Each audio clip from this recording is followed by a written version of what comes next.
Last season's final was stolen from us.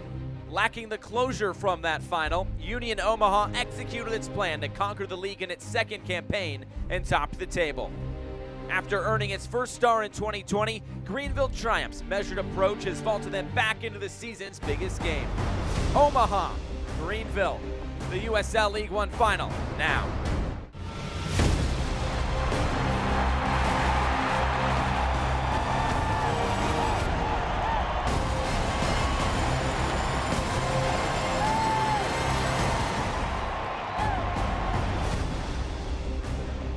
The day has finally arrived. The 2021 USL League One final is here. Union Omaha playing host to Greenville Triumph from Warner Park here in Papillion, Nebraska. Today's match is presented by Twin Spires Sportsbook. The top two seeds in the USL League One playoffs as Union Omaha took down FC Tucson, a dominating 6-1 scoreline. As for the Greenville Triumph, it took extra time to take down the Chattanooga Red Wolves 2-0 at home. Well, thanks so much for being with us this Saturday afternoon with Devin Kerr. I'm Josh Eastern. So these two teams, of course, the top two seeds, they were supposed to be in this game a year ago, and here they are again. It should be no surprise, though, Josh, because for 3 years running and 2 years respectively for Union Omaha, this is the measuring stick within League One. You take a look, it's always been them and then everybody else, right? Now, we know that North Texas had made some noise. How about FC Tucson and their run this year? But these two are the ones that have reigned supreme. Greenville Triumph, their defensive efforts, both ends of the pitch this season for Union Omaha. The plus 22 ties for the highest goal differential in league history. We're back to square one. No surprise at all. And for this Union Omaha side, what a team it was in 2021 regular season champs. There's been a maturation process for this team as it's gone on this season. Last year, we knew they could defend. They would sit back and they would counter go in the other direction. But they're willing to explore the depths of the final third in ways that we did not see last season or even earlier this year. But now they're going to be matched up against a team defensively that has only gotten better in their third year. They can attack, we know that, but defensively they have continued to take steps.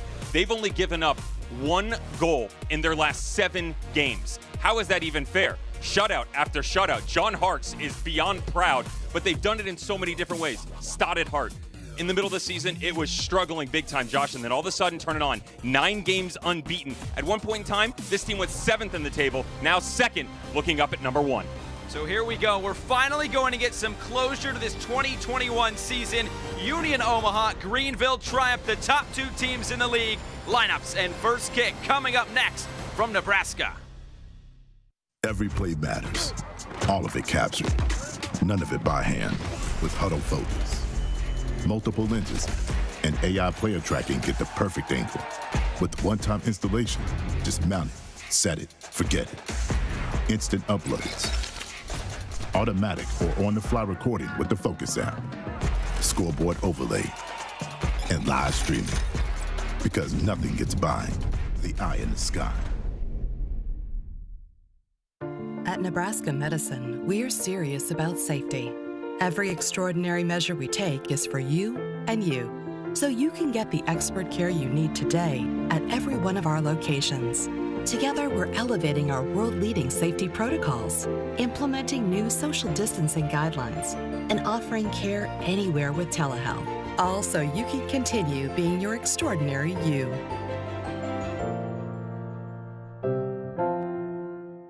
At Centris Federal Credit Union, our members have trusted us with their finances since 1934. From checking and savings accounts to mortgage and auto loans, we're helping members build savings, borrow wisely, and tackle life's adventures. This is who we are now and who we've always been. And with an easy-to-use mobile banking app and access to over 80,000 surcharge-free ATMs, staying connected to accounts has never been better. Learn more at centrisfcu.org.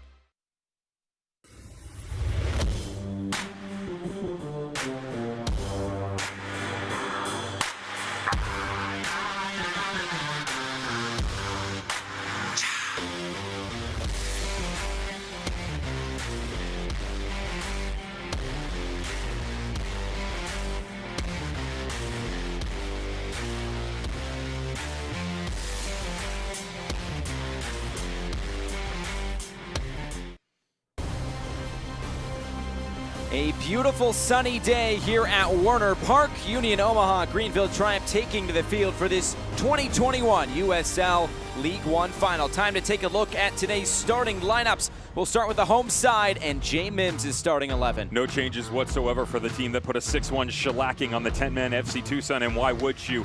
A lot of talent here. We know that Faraday Sosa is going to push high into the flank on the right.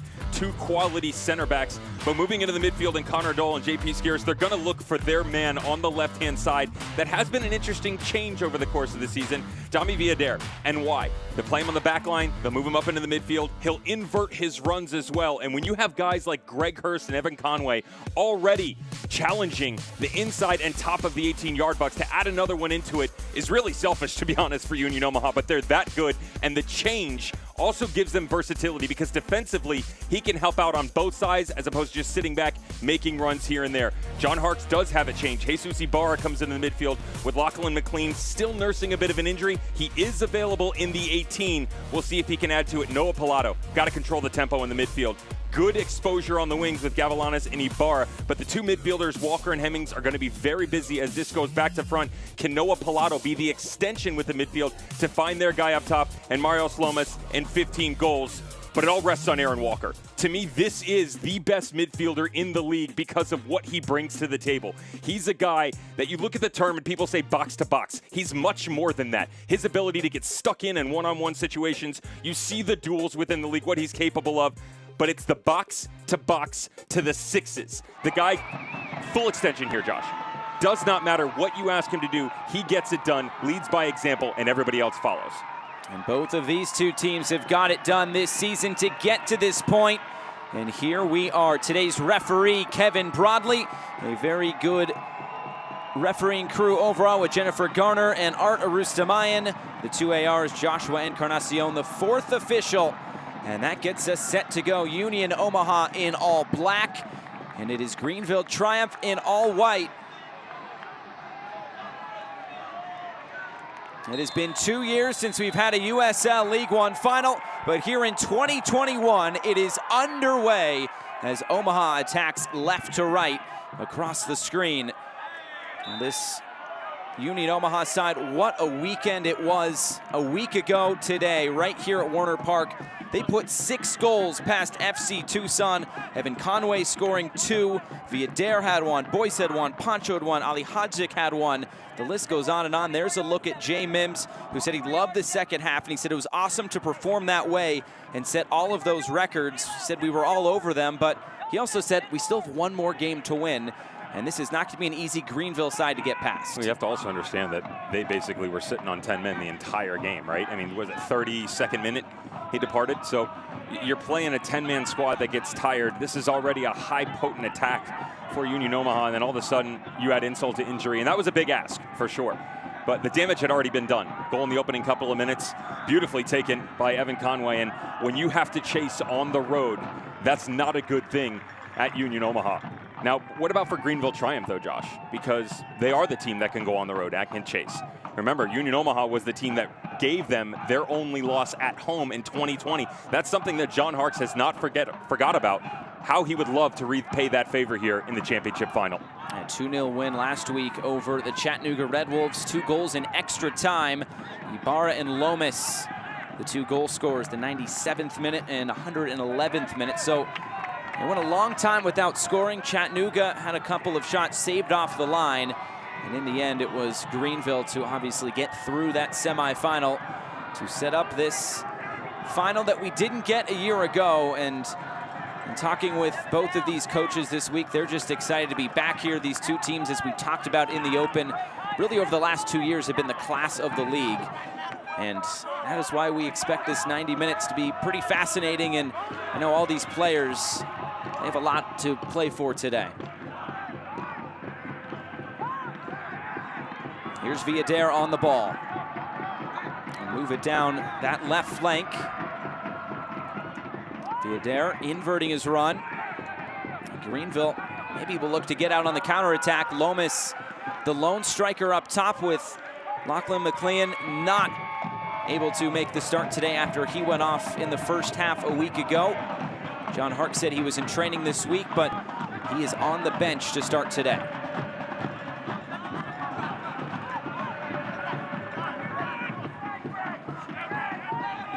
Sosa.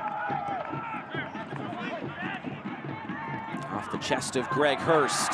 Here's Hurst, cutting in field. It's Greg Hurst!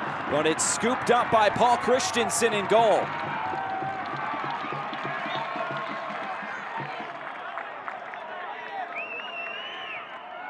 Probably should have done better with the opportunity that he's put forth here, Josh, because it's great hold-up play, but watch the little cut back inside.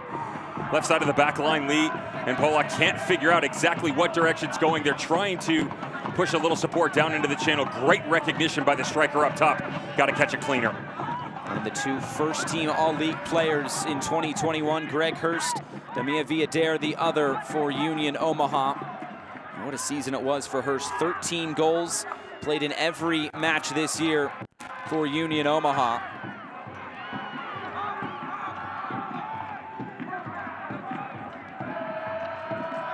And you'll notice that the lines are always going to be very distinct for Union Omaha defensively.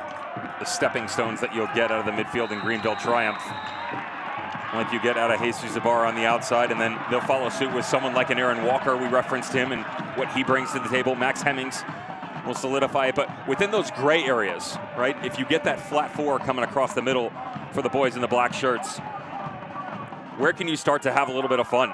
You got to win the one-on-one battles for sure. And you see the little push-off, Noah Pilato. As he starts to slide back over a little bit, it's a 2v1.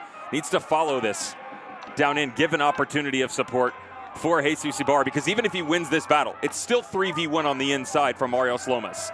The numbers don't add up there, so that's one where you can step on it, recycle, come back the other direction, and try and attack another angle. Rashid Nuhu, Golden Glove winner across USL League One in 2021. Taking that award away from Dallas J, who's won it the last 2 seasons. It's interesting, looking at this Greenville team, we kind of broke the season into almost 3 trimesters, if you will. They were really good to start. They went through a rough patch in the middle. And then, of course, this great patch to finish up this season. But Dallas J going away on international duty with Guam, battling some injuries as well with some other players. There's been a lot of shuffling across the squad. One of those shuffles in goal, even though Dallas J the last 2 seasons, it would have been crazy to take him out of net. It's difficult when you have a player in and out for national team duty in general, Josh.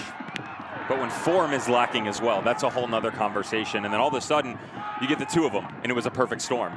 Paul Christensen, though, has always been someone that when you listen to the comments coming out of the camp for John Hartz, he says, I want opportunities, I want repetitions. It just so happened he's stepped up and taken it much further. Omaha coming all the way forward. That one kissed off the crossbar and out of play. Damia Villader down that left side, causing a bunch of havoc in the opening few minutes. It's a bit unlucky for Abdi Mohammed as this ball goes over the end line. Watch the 2 bodies get tangled up. He loses his footing. It's not a foul. But with his interaction with Evan Conway, all of a sudden you've got all this real estate to step into. Villader happy to take it. Cuts it on the right foot. Look at all the bodies he's gotten. Everybody overcommits in the white jerseys. Gets it on that silky smooth left foot. Almost puts him up 1-0.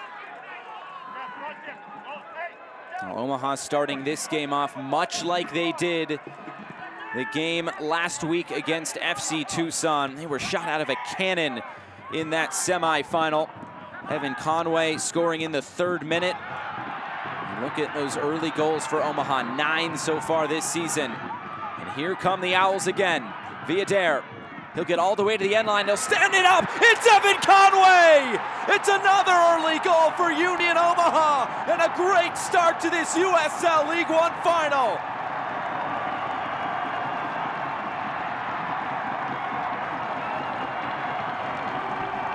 You can't move this slow coming through the middle when you have this many numbers stacked up top and the pressure from Union Omaha.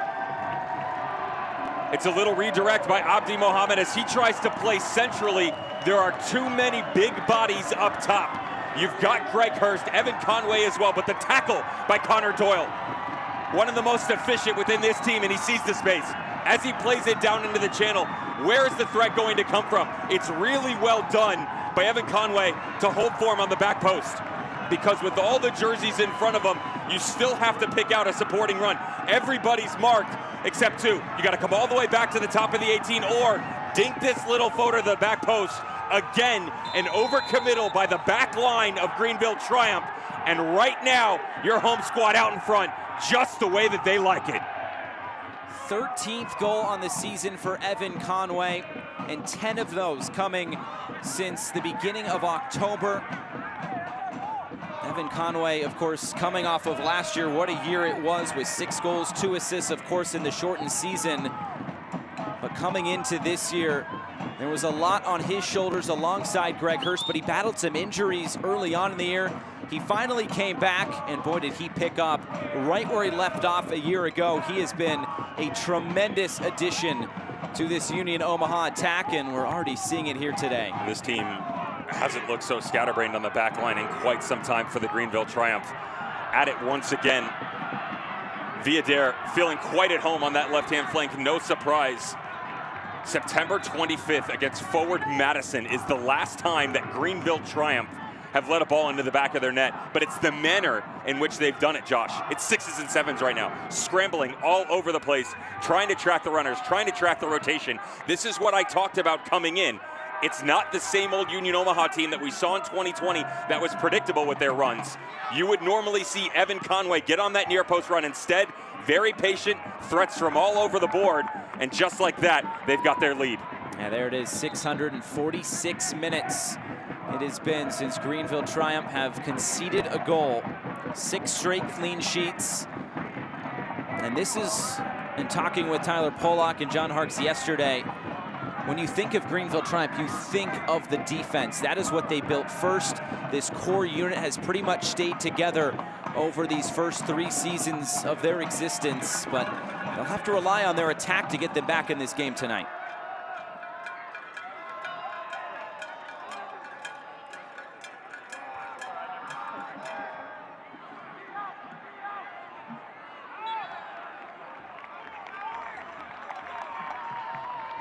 So just the start that Union Omaha was looking for at home. Great crowd on hand. It's a beautiful day. Last week it was about 40 degrees, cloudy, windy. The feels like temperature was in the 30s, but today it is a beautiful sunny day for a final. Barra picks this up. Taken off the ball, here's Skeers. To advance it up for Villader. Got a cut under his feet.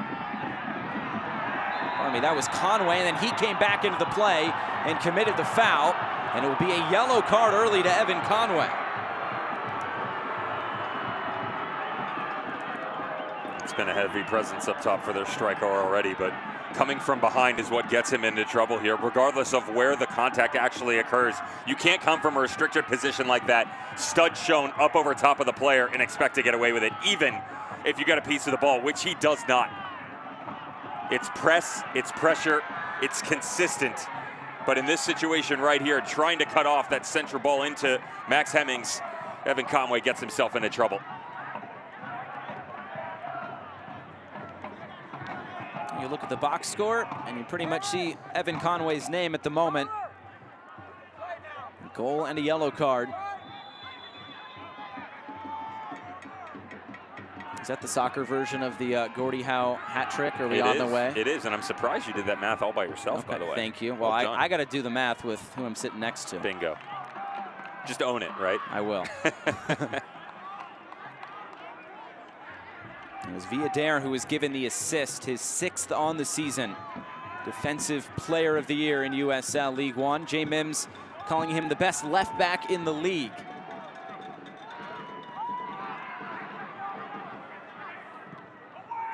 Cross coming in towards the top of the area. Doyle able to poke it away. Here is Tyler Pollock, the Lincoln, Nebraska native. Said he'd have about 40 friends and family in the stands today. Christensen off his line. He actually ran into one of his own players that was coming through. I think that was Brandon Fricky, who got tangled up with Paul Christensen just outside the top of the 18.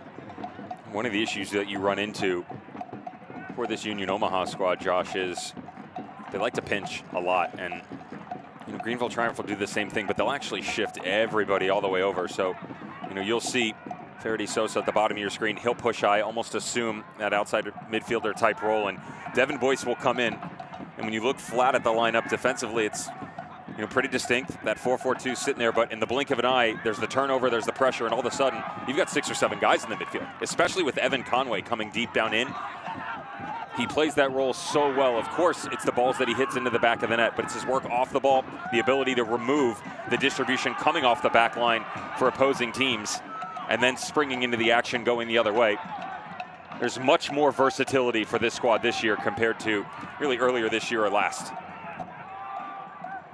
Viader cutting in field. He'll play this up ahead. Conway was cut off. Walker collects in the middle, but taken right back. Greg Hurst. It's Greg Hurst, just wide. He's had 2 great chances on that left foot, and both of them narrowly missing. Friendly reminder to everybody at home that even though it has been the Evan Conway show, this was the #1 target that they wanted to go get coming into the season. Greg Hurst, his ability to tickle the nylon, almost unfounded at this level because of how consistent he's been. Left foot, right foot, pick your poison. 2 decent looks so far. He'll make you pay eventually. Here comes Omaha again. Gonna keep their foot on the accelerator.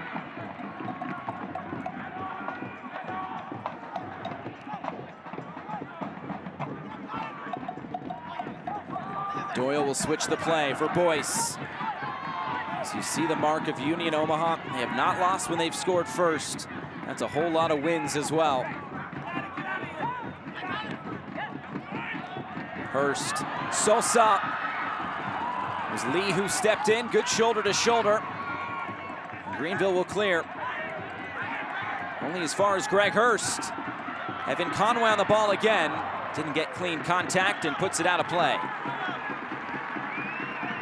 Good recovery run by Evan Lee on the back line, and with the interchange that was magnificently put forth from Union Omaha. Combination play on the right flank, moving down in.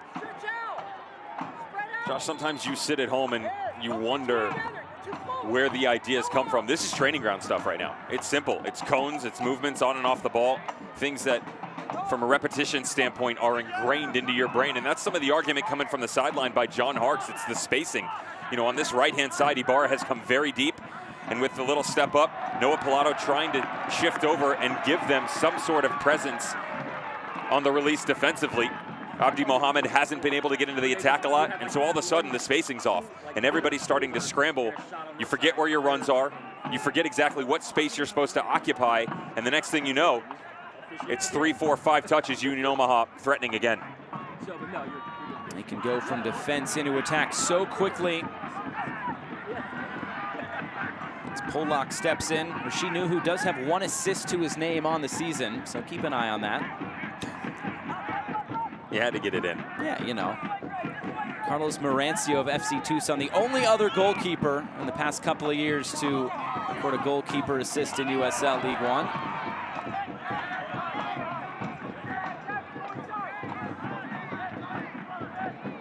There's Hemmings moving it out wide. A long service coming forward. Easy catch for Rashid Nuhu right on his goal line. The Parliament, the soundtrack to Warner Park today, just behind him.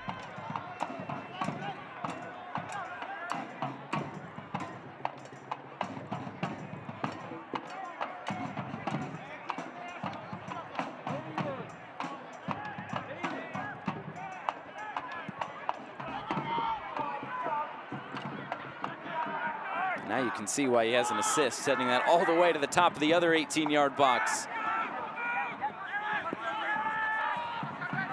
Gavilanes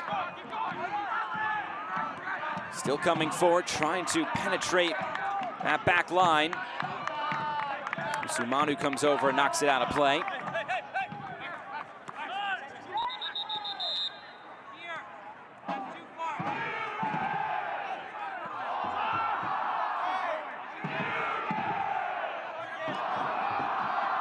Broadly just making sure everything is in order.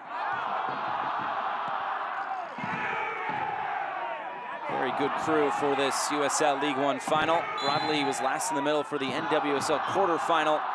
Chicago and Gotham.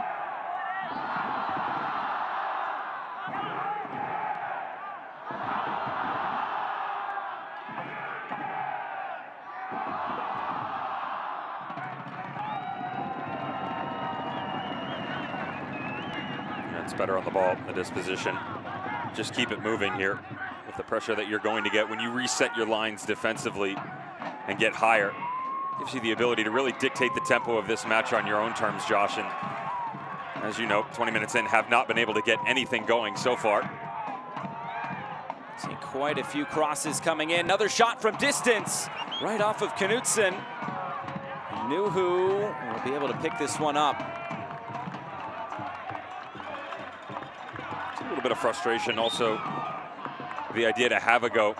Got to be real careful here, because with Gavilanes on the outside, when he starts to drift in and get involved in the attack, if Tyler Polak is going to stay, you've got to find a way to stretch your opposition. And by coming to the inside, you've almost removed your left flank. So on the build right there, strike 25 yards out, there's no option whatsoever to attack on the left side.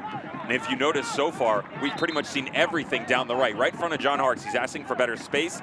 Jay Mims is saying, guys, just hold tight, stay up top. But there needs to be proper balance here for Greenville Triumph if they want to get back into it. Hurst was putting pressure there on Christensen. Here's Boyce.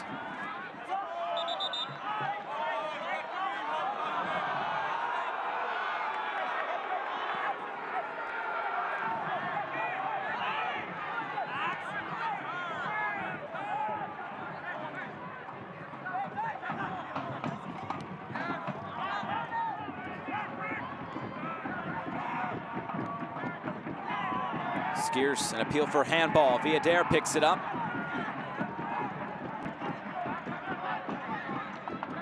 Knutson all the way back to Rashid Nuhu. That early goal coming from Evan Conway. The assist from Damia Villader. A bit too far for Ferdi Sosa down this near touchline.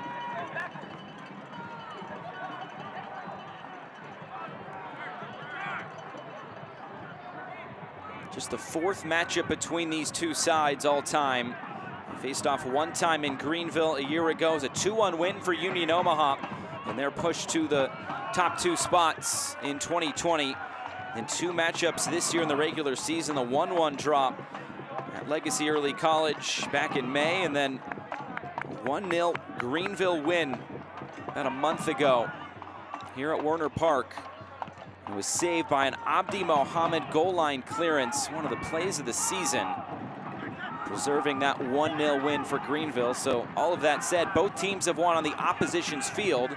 So Omaha looking to change that, up 1-0 in this final. Obviously only the handful of matches there, but I thought that was pretty interesting, because even getting an opportunity to call one of those, you look back and go, really? The home team hasn't won? Yeah. You almost have to do a second take, especially as good as these teams are at home. And we referenced the single loss in 2020 at home for Greenville. That was courtesy of Union Omaha, and then earlier this season, but the poetic nature about it, and the fact that it had to come to this, right? Because of the title last year, because of the finals appearance in 2019 for Greenville Triumph. There was that slight last season for Union Omaha that didn't get the opportunity, and there, all of a sudden, they're the #1 team that everybody's talking about. It's the goals, it's the defending, it's really the full package. But truly, unless you finish it off with a victory here, you don't want to say it means nothing, but you put in all that hard work, come all this way, to give the bragging rights to the boys on the other side. Lomas will latch onto this. Pressure from Osumanu. Polak. Square ball. Hemmings will have a go from distance, and dribbling into the hands of Rashid Nuhu.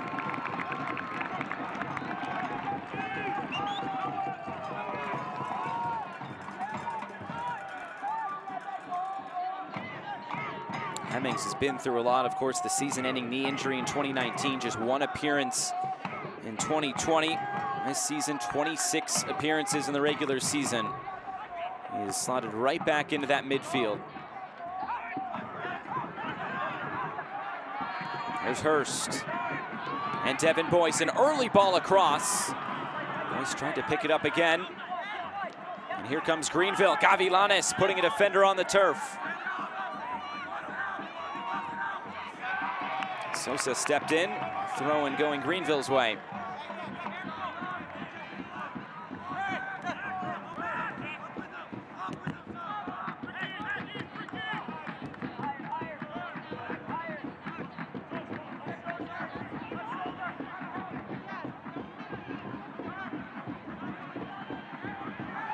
Here's Ibarra. Goal to his name in the semifinal. Nuhu comes to claim it again. It's really good work defensively for Union Omaha. Almost every single time that we pick our head up and start to see an attack coming from Greenville, Josh, it's really one-off situations. And approaching the 25-minute mark, within this first half, really struggling to find any sort of that link-up play. So you were talking about Max Hemmings before, and I've referenced quite a few times Aaron Walker. We haven't really seen the combination play between either one of them. Going from your 6 to your 8, moving into your attacking midfield of Noah Pilato. Pilato's chasing all over. And so as they get out, it's almost a reprieve of, okay, we know we can get out of the back line now, but what do we do with it next? Really struggling, of course, to get Mario Slomas, too. If you can't get a striker of his nature some sort of confidence, a header, a strike from distance, anything, as the game goes on, that's not going to bode you very well, because you have to give him some sort of effort, some sort of look. He's the type of player that when you don't stoke that fire, he starts to fade from matches. Least amount of touches for Greenville so far, Mario Slomas with just 3. And usually has his strike partnership up top with Lachlan McLean. And today, not so far.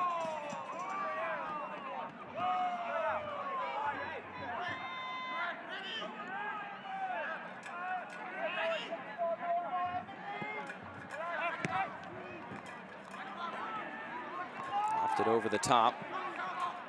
Avilanes. Now here's Boyce. Hurst trying to get that up ahead for Conway.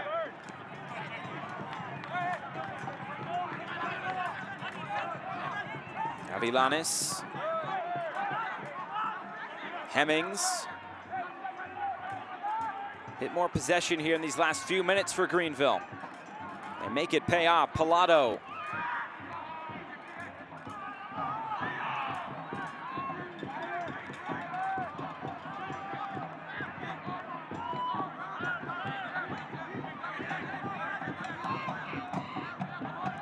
Out wide, Gavilanes again. Trying to find an angle to cross. He eventually gets one away. The header is just wide. Nuhu was scrambling, but had it all covered the whole way. Notice the patience, though, and the options that are provided here, because they don't force the issue on the right flank. And as they circle back through, really good job by Hemmings, Walker, and then the release by Pollock to find the outside midfielder and Gavilanes. This is a really similar ball to what you saw at Villadera on the other side that ended up in the back of the net in the 7th minute for Evan Conway. Not as much momentum heading towards frame, but much better build from the opposition on the road.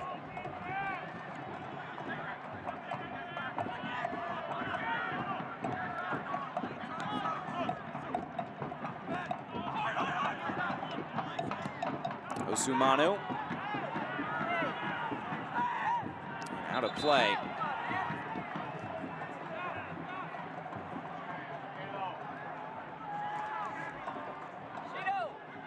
Still the right side. Still kicking on this side. Doyle a bit shaken up. Such an experienced player in that midfield. Jay Mims keeping plenty of praise on Connor Doyle and talking with the coach yesterday.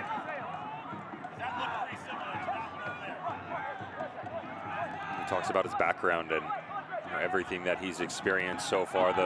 The opening comment yesterday was actually something quite similar that he gave us in the unfinished business match back in May between these two that ended in the 1-1 draw here. Said that he was one of the smartest players in our country right now. He was a little bit unlucky at the MLS level, but the team culture, his ability to have the right coach in front of him, feels like he's gotten the perfect combination here. And anybody that can stay at the championship level in England for a couple of seasons with 3 different coaches has done something right. I have to echo those sentiments as well.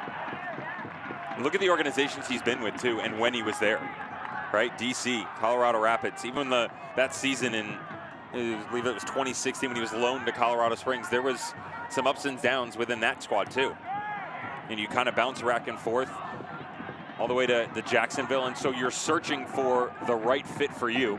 he's definitely found that here in Omaha. It was almost a package deal coming over from Chattanooga with Doyle and Greg Hurst. As Conway picks this up again, trying to play it centrally. Pollock had it snuffed out. It never hurts that he's a local boy of sorts in terms of college, right? His experience at Creighton. There's a lot of local ties, weirdly enough, for this Greenville side. With Brandon Fricke from nearby as well. In Grimes, Iowa. Marius Lomas spent some time at Creighton. Pollock from Lincoln. I don't normally get that. It just seems like a bit random, but as the soccer world knows, and you might know, there's good soccer culture in Omaha, Nebraska. Don't sleep on the Midwesterners. I mean, just because we had to play indoors at times when everybody else in sunny Florida and California get to play year-round. You know, there's a cerebral side of the game that I think these kids, I shouldn't say I think, I know from the youth level, you get an opportunity to kind of push that envelope a little bit more, Josh, because of the fact that there's not as many games in theory, and the training sessions may not be aplenty. But it was something for me when I made the transition from the center part of the United States, being an Omaha native myself, coming to South Florida. I just saw the game differently. And that's not a knock on the talent from the Sunshine State. The guys in Florida, you know, every single year when you look collegiately and professionally, top 5 within the states around this country, and for good reason. Conditioning nonstop. But when you don't have the opportunity to constantly be on the field, you have to find a way to continue to develop. And that is one area that you will always see. Young kids finding a way to break the games down. Where does the next step come from? And you'll see a lot of youth teams within the center parts of the United States, not just Omaha, but St. Louis, Scott Gallagher, their famed programs, constantly involved at the national level. Doyle providing the service. Now Gavilanes will look to clear this out. USL League One final in 2021, just the second ever final from Warner Park here just outside Omaha.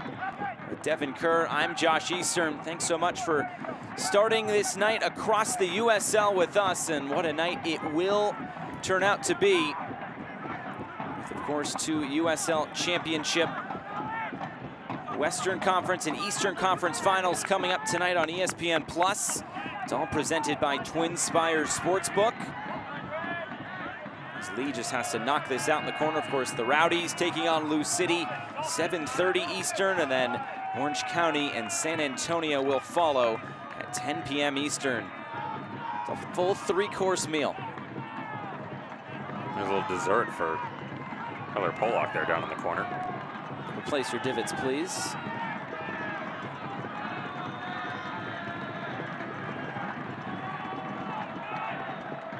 Chance for a long throw-in for the Owls.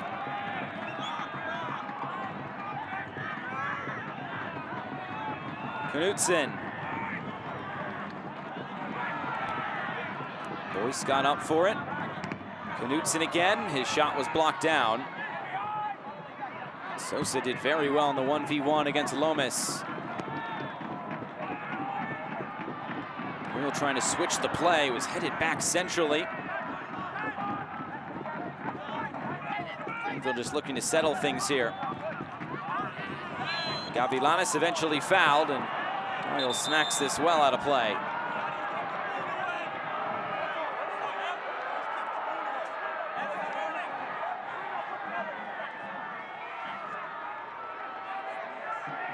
Little follow through by JP Scarce. Little how do you do? Surprised that the midfielders waited this long to get involved. And it's beautiful footwork by Gavilanes on the left-hand side here.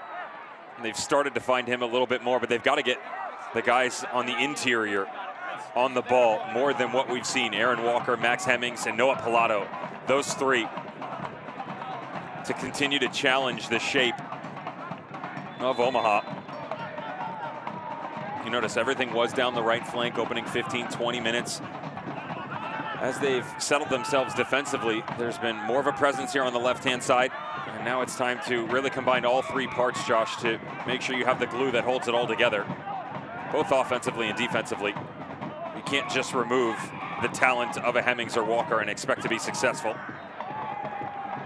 Hemmings trying to find Walker, and Conway stepped in to take it away. And Union Omaha can look upfield. Kroll Viader trying to return it for Kroll.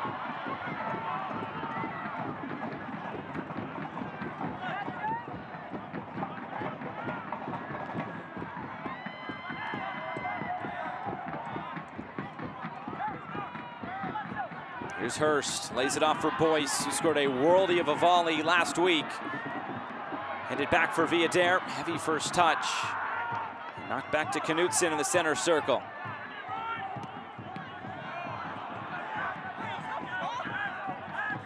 Matchup on this near side between Gavilanes and Boyce. It's been fun to watch, those two getting after it.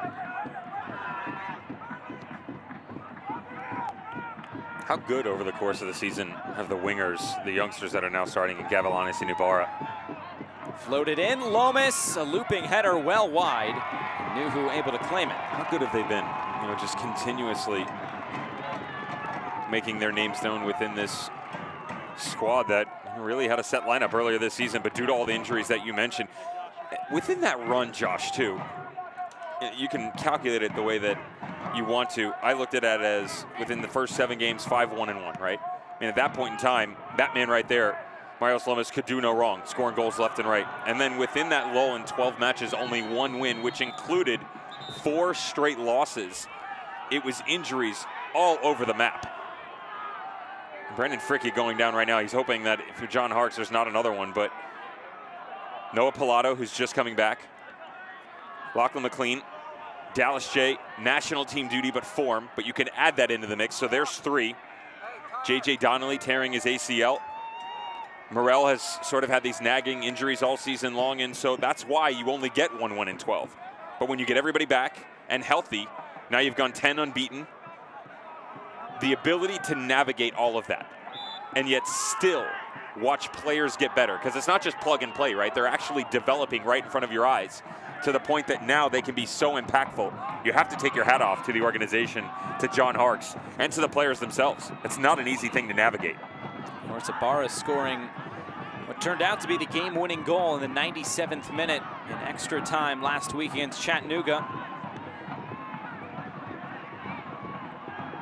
Scoring a big goal in a big moment. There's another foul towards midfield. A free kick going the way of Union Omaha.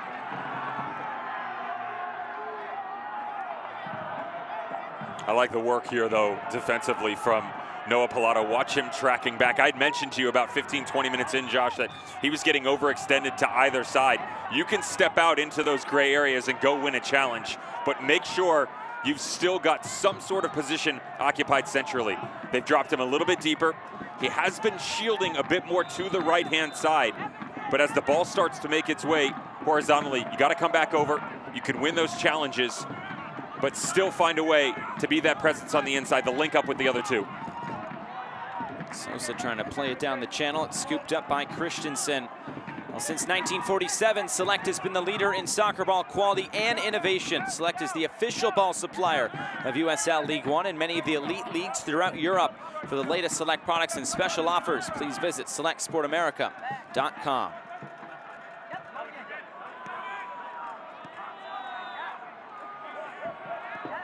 I'm actually asking the midfield to come a little deeper here, because look, you have to go long, right? That's the only option you have. Even when Pilato drops defensively, you've got to find a way. Hemmings, Walker, Pilato, come back, challenge the other jerseys that are right in front of you, because you're seeing the pressure from Hurst, Conway.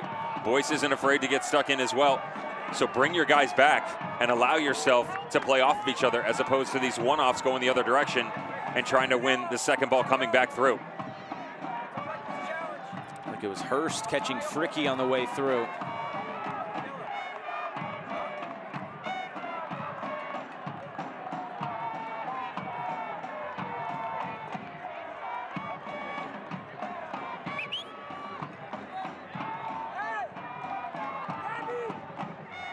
Make an argument for a card here, especially given the fact that you already booked Evan Conway for something less severe than that. I wouldn't argue with it.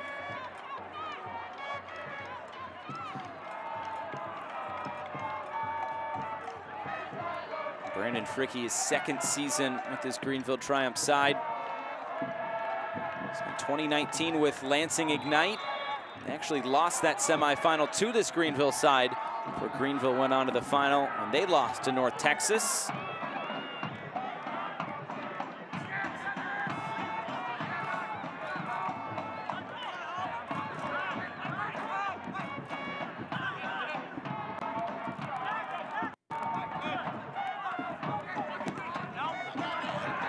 Walker earns Greenville another throw-in.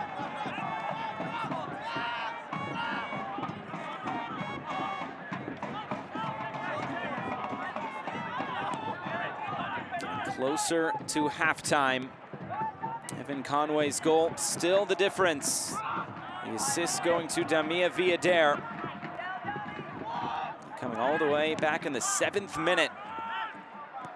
A great start once again for Union Omaha, getting another goal in the opening 10 minutes.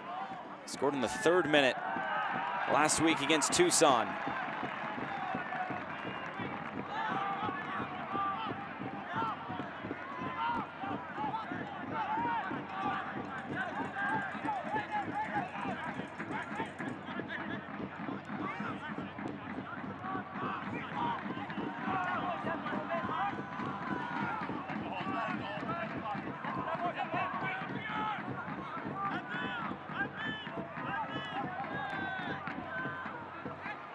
Here's Lee. Look for the long diagonal. Abdi Mohammed making the run.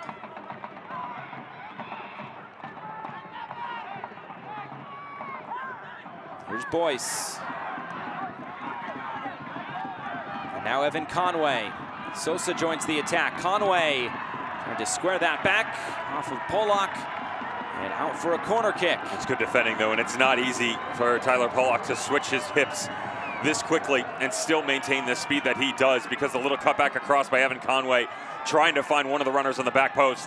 Head up the entire way here for Devin Boyce, and as you get into the one-on-one, watch as he comes back inside and then boom, immediately transitions back over to the left shoulder, explodes to the byline.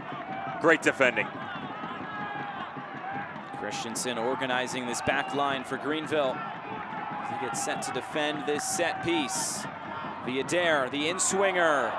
It was Conway making that run right in front of Christensen. He could not put it on frame.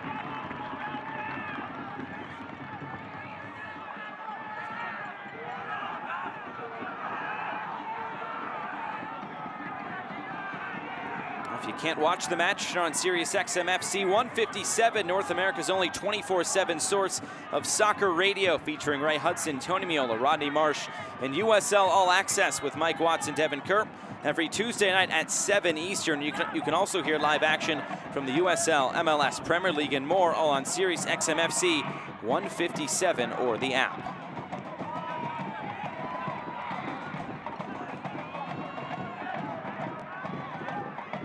One wonders with the inability to find Lomas up top if you change your shape here into the second half. And do you want to shove a second striker into the mix? Bring Lachlan McLean off the bench. You can bump either Ibar or McLean onto the front line. That's not an issue. Also, down 1-0 on the road. Experience suits you well. You do have Don Smart in your back pocket. Boyce, the cross and the header by Conway. Misses everything. That was a free header, and he knows he missed a great opportunity to double the advantage. Especially if you're going to have to chase the game the way defensively the recovery has gone the past couple of minutes. Not so great for the boys on the back line of Greenville Triumph. A good header from distance. You would expect, though, the quality that you get out of Evan Conway to hit the frame here. At least challenge the goalkeeper in the 8x8.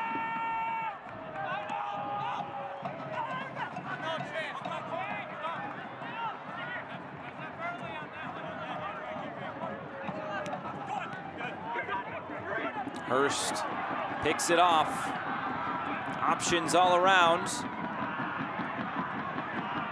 Villader cutting in field. He'll lay this off for Boyce, who cuts back. Devin Boyce trying for the curler. It's knocked in front, and it's scored by Greg Hurst. Omaha doubles its pleasure just before halftime. 2-0 to the Owls.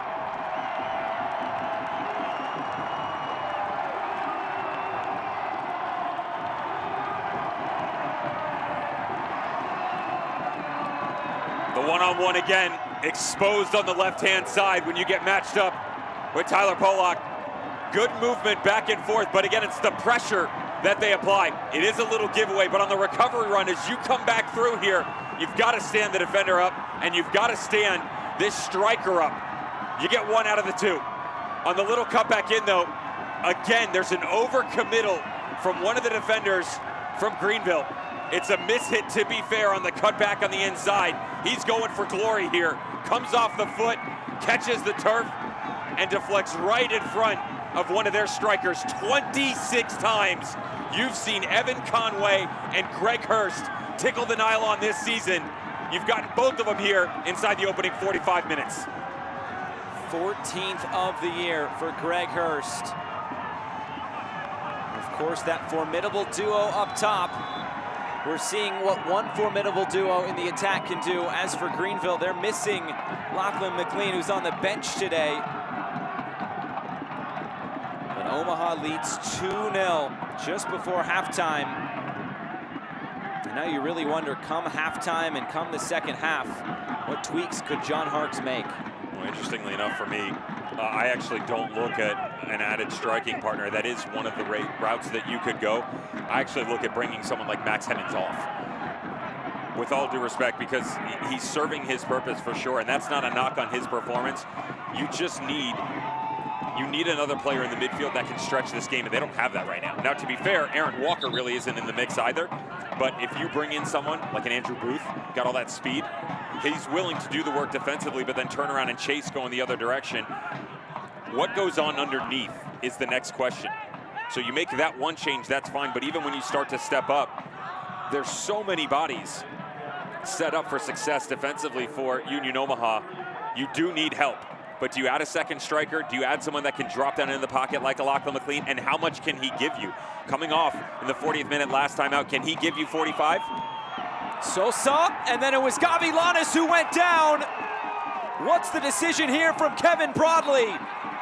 It looked like he tripped over Rashid Nuhu. Gavilanes remains down. The Greenville technical area apoplectic at the decision. But what is it going to be?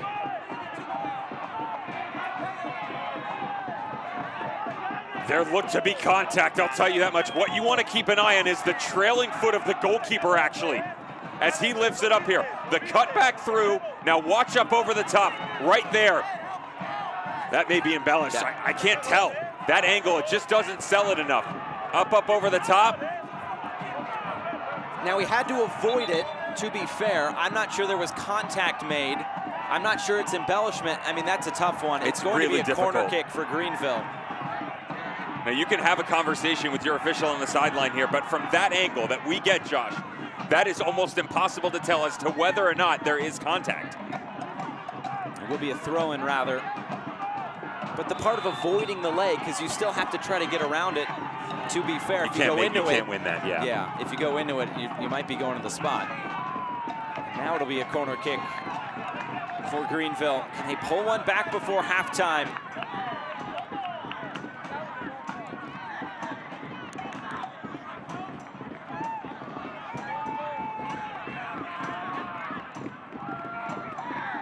Mohamed will take this short. Gavilanes. Back for Mohamed. Curls this into a good area. Evan Lee retrieves. Lee will stand this up. Gavilanes was waiting. Sosa got his head to it. Mohamed again. Good pressure here just before halftime.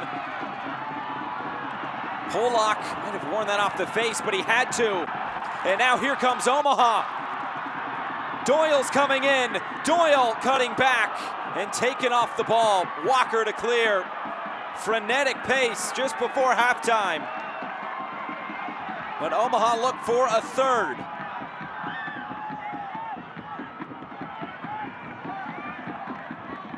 Looking to switch the play. Little flick. Hurst trying to bring it around the corner. Taken by Christensen.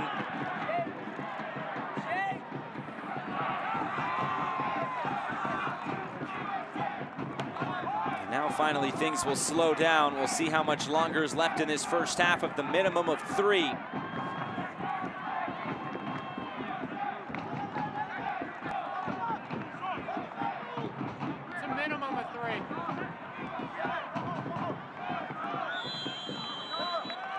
And that will end the first 45 minutes. And what a finish to this half it was. The early goal from Evan Conway. Greg Hurst added another. But Greenville, might that have been a shout for a penalty? Who knows?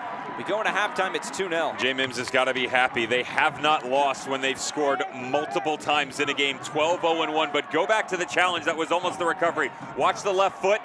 I don't see it. From that angle, I do not see contact. You talked about avoidance. I get it as a runner coming back through, but it's not like he didn't have the opportunity to step around and continue the run going forth. That's where I lean towards embellishment a little bit. The first two angles, you could have made a much better argument. But right now, Union Omaha has got to be really happy with their sitting 2 goals on 2 opposite ends of the half. So the first 45 minutes, this USL League One final is complete. We'll see what the next 45 minutes bring. We'll take you around USL League One, catch you up on all the happenings. It's 2-0 to Omaha at halftime.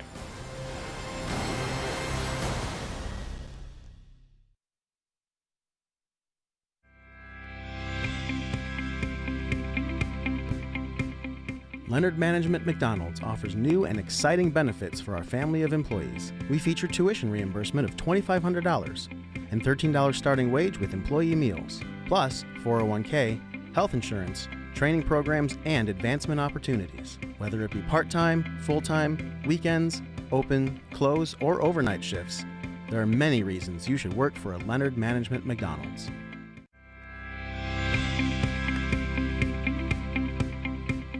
Leonard Management McDonald's offers new and exciting benefits for our family of employees. We feature tuition reimbursement of $2,500 and $13 starting wage with employee meals, plus 401k, health insurance, training programs, and advancement opportunities. Whether it be part-time, full-time, weekends, open, close, or overnight shifts, there are many reasons you should work for a Leonard Management McDonald's. The unstoppable spirit lives inside all of us. For Matt and Lisa Kuhn, it's fueled by family, with a business backed by an unbreakable bond and a passion to innovate. They've become leaders in last-mile transportation. That's why First Horizon is proud to celebrate unstoppable spirits like Matt and Lisa. From the first stop to the final destination, we use our understanding to keep our clients on their unique path to success.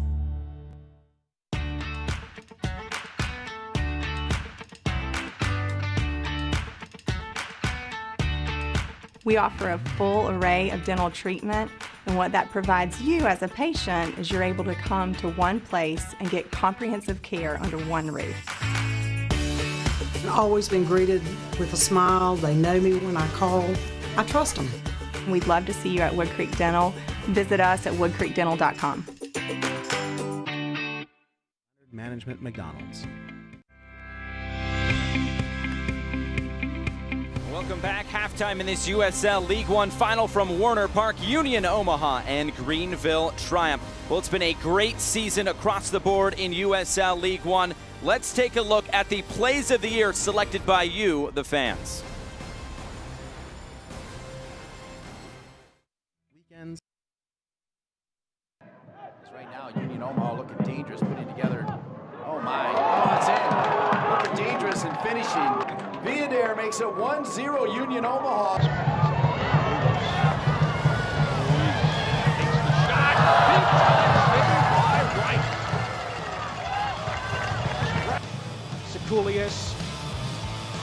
Sekulius, oh, sensational! He's only gone and done it again. Participated in training a few times, goes around trying to get better. Oh, wonder strike! Trying to change the script here. Gomez ball inside again. Loy with the shot and rockets into the back left corner. Aaron Malloy does it again from outside the 18. Garcia, he fires a shot quickly, and there is familiar place. This time it's saved once again by Holiday. The sliding effort from Krishnik. Time and time again. Went the right way. This one done well. That one beats Fitzgerald.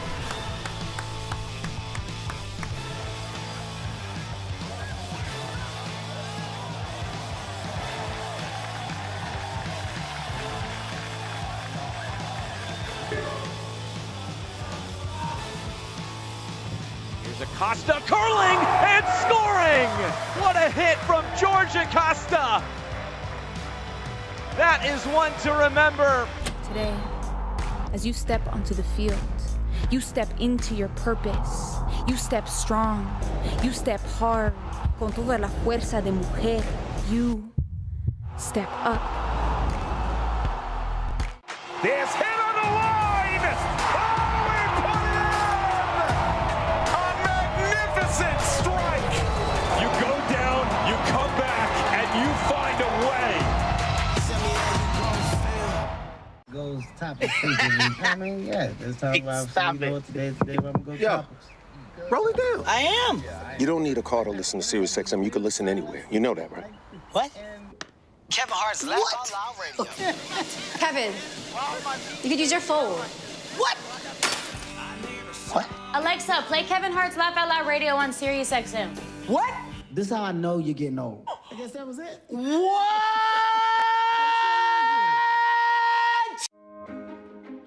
I am a first-generation student here at Bellevue University. I feel like if I were to have gone to a different university, my experience would have been a lot more stressful and overwhelming, because I feel like I wouldn't have gotten that personal experience that Bellevue University has to offer.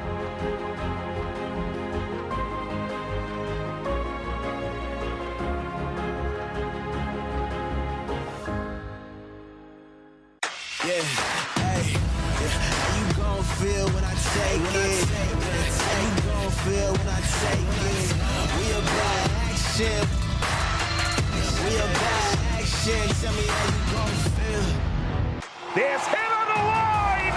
Oh, he put it in! A magnificent strike! You go down, you come back, and you find a way. Tell me how you gon' feel. Goes topic frequently. I mean, yeah, let's talk about today where I'm going to go topics. Roll it down. I am. You don't need a car to listen to Sirius XM. You can listen anywhere. You know that, right? What?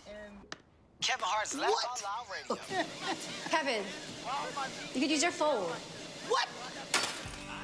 What? Alexa, play Kevin Hart's Laugh Out Loud Radio on Sirius XM. What? This is how I know you're getting old. I guess that was it. What?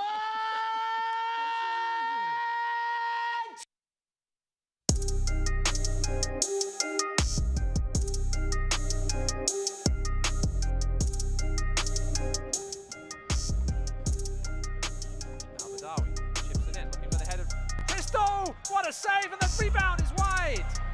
Kira Fitzgerald. It'll be Malloy. He takes the shot, punched away by Fitzgerald. The follow-up, it's a miscommunication. It's back at the feet of Sierakowski.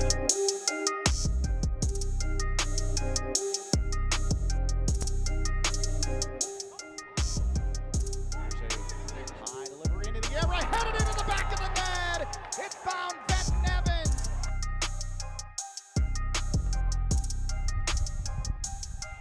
Nice overlapping run by Allen. Cuts it back for Ascona with a left foot. Finish off the post and in.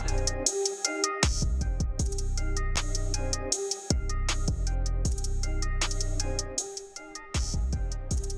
Madison, Chattanooga, and Richmond all in 1-1. Is this left-footed strike?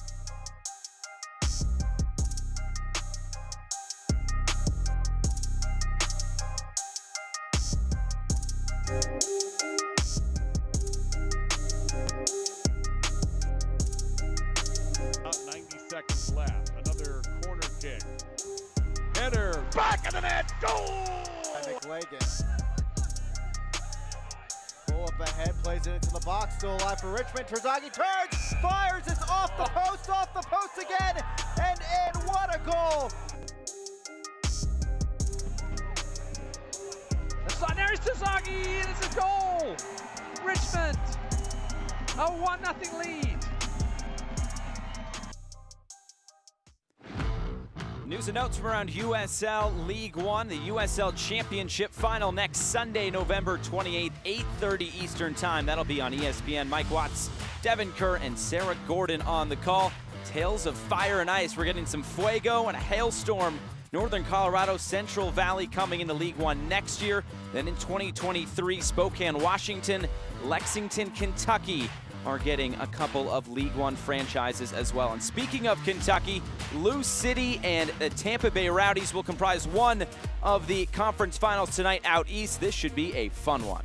Very difficult to go into Al Lang and get a victory. Few have walked out with even a point, and yet Louisville are going to try and do it on the road. See if they can repay the favor that the Tampa Bay Rowdies extended them in the 2020 conference final. Of course, the Tampa Bay Rowdies coming out of there 1-0. Louisville's playing really well. I like how consistent they've been over the past 3-4 games. The late give-ups of goals has really started to escape them, which is a good thing. Cameron Lancaster, 20-plus goals again.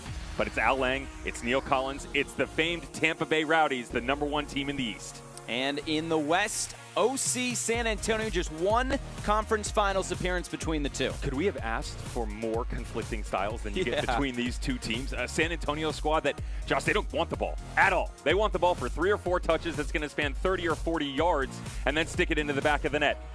Not a lot of passes completed. They're not very efficient on it, and yet still a top 10 team when it comes to goals. And then you have an Orange County team, methodical, right? Almost confusing at times because they're unpredictable in the way that they attack, but their defensive back line is incredible. Only 1 goal given up in the last 7 games. Brilliantly done against some really impressive teams. Well, how's that going to work itself out? I don't know.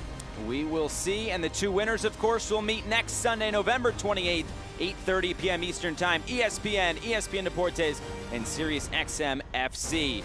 The second half from Warner Park is coming up.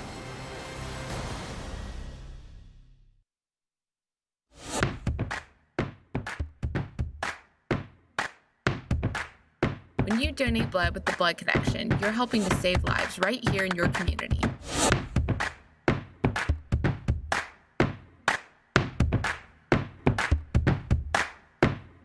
Donate blood with the Blood Connection, your community blood center.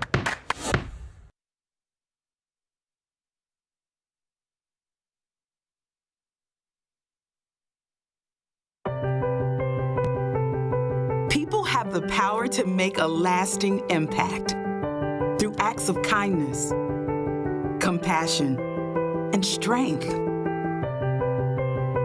They inspire us to innovate and educate, to do more than we ever thought possible, to help you be your healthiest you. Prisma Health, inspired by you. What's Greenville's best-kept secret for auto loans? Greenville Heritage Federal Credit Union. If you're on the market for a new car, visit Greenville Heritage before you start shopping to get pre-approved and save yourself a lot of hassle and a whole lot of money. Or refinance your current car loan for a better interest rate. It's a simple process that could save you hundreds of dollars. Visit greenvilleheritage.com to find the branch nearest you and start saving money. Federally insured by the NCUA. We all rely on teams. Forwards depend on their midfielders. CEOs depend on their employees. On a team, you've got each other's backs. That's why we provide 360-degree solutions to help your team stay safe.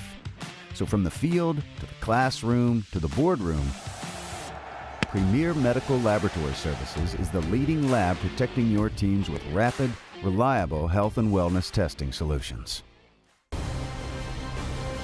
Getting set for the second 45 minutes of action from Warner Park. It's 2-0 to Union Omaha over Greenville Triumph. What a second half this could be in this USL League One final.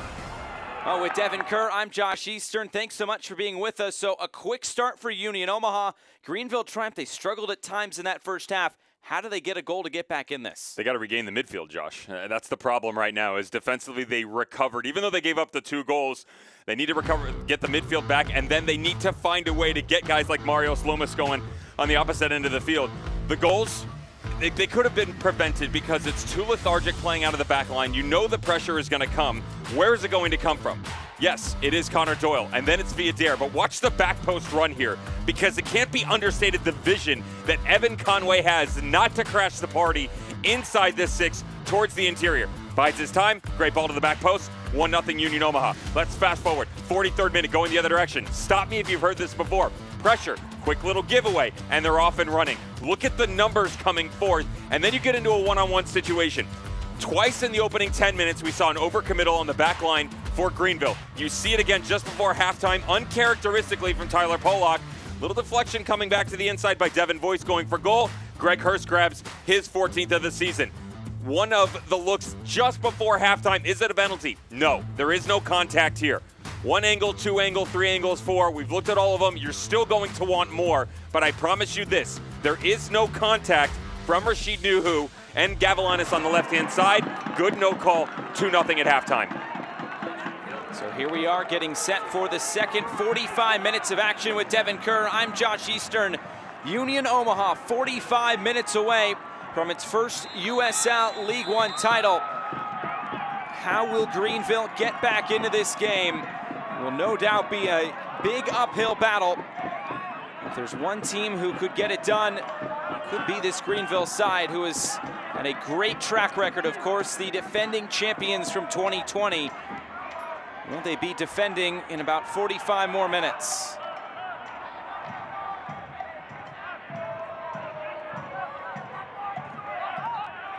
No subs for either of these sides as we start this second half.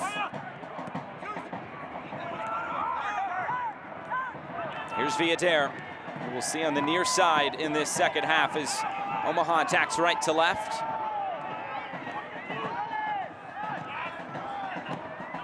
A week ago, Omaha was in this same situation, up 2-0. However, they were up a man as well against FC Tucson, but it was like they found an extra gear going into the second half. They turned it on. They scored 4 more goals to win that one 6-1. I don't think we'll get 6 goals today, but they might have that extra gear again today. It's the understanding from the sideline about where the pressure points are come second half in the 45 minutes. They're so good at squeezing the life out of the game, and not just by goals, Josh. It's the understanding of where the pressure has to come from. Where are they going to push another button? We saw that multiple times in the first half. Even with the recovery defensively from Greenville, they never really got a stranglehold back into this game. It's been Omaha since the beginning. Doyle and Skier's doing a great job on the inside, maintaining proper balance on either flank. Defensively, Sosa, good. Cruel, good. And this left-hand flank was so impressive in the attack in the first half. But for Greenville triumph, uphill would be putting it polite here.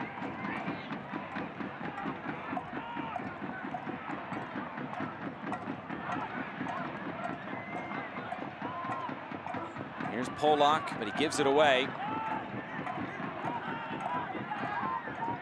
Hemmings. Mohamed trying to play it in behind. Ibarra felt some contact from Villader. Out for a goal kick.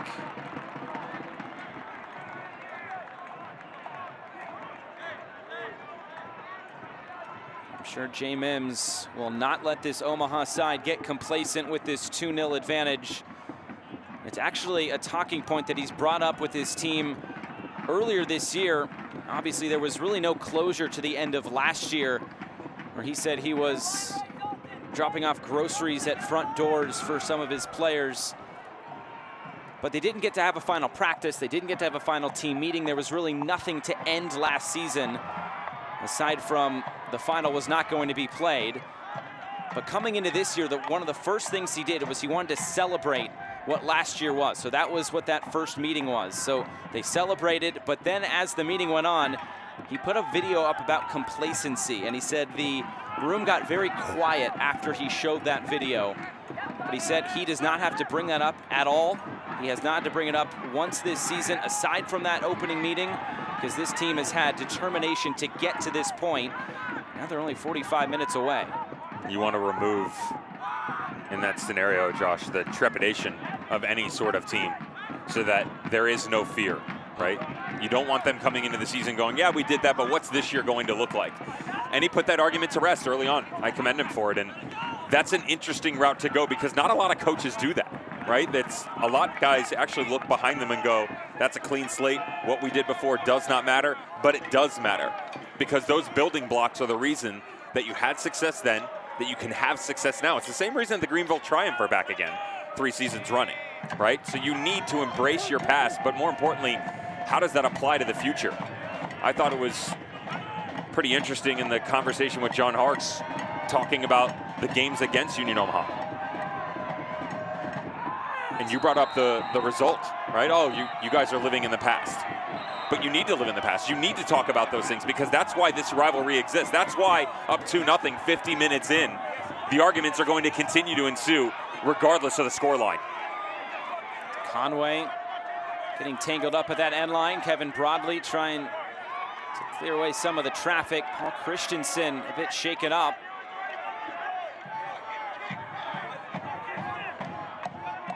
Remember, he's on a card. Just something to think about. You're not going to get booked for this. I'm sure that's what John Harkes is talking to the fourth official about. Here it is again.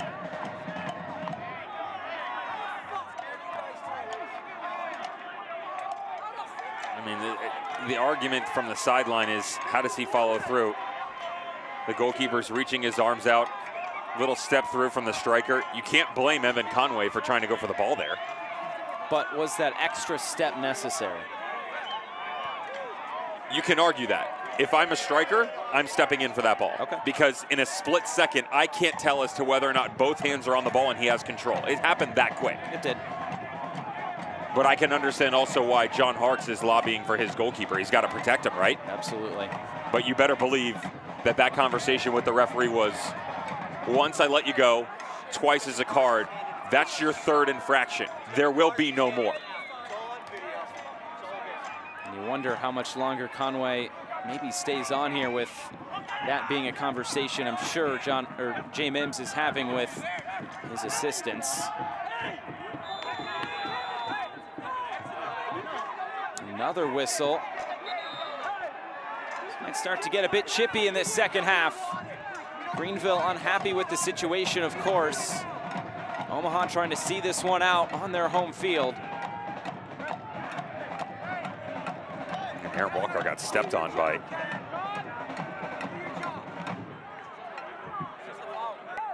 looked to be Connor Doyle, wasn't it? And I understand that he's in the argument behind the scenes, but coming over to the near touchline when Walker released this ball. Little follow through, not so friendly. This is where I understand the argument even more so than what we just saw, right? There's no reason to push through. And you can see that for Connor Doyle, he feels it as a no harm, no foul type thing, but the little rubbings racing from Abdi Mohammed, not appreciated. Class though by Walker and Doyle to get back on track.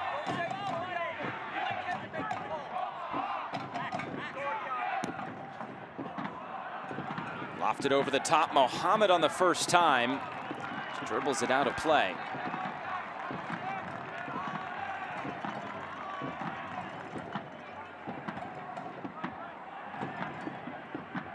Jay Mims and this Union Omaha side, they know they are in a great position, but have to see it out. I'm sure Greenville going to throw everything they can at this second 45 minutes. They have no choice but not to, and Greenville trying to avoid losing the first two USL League One finals.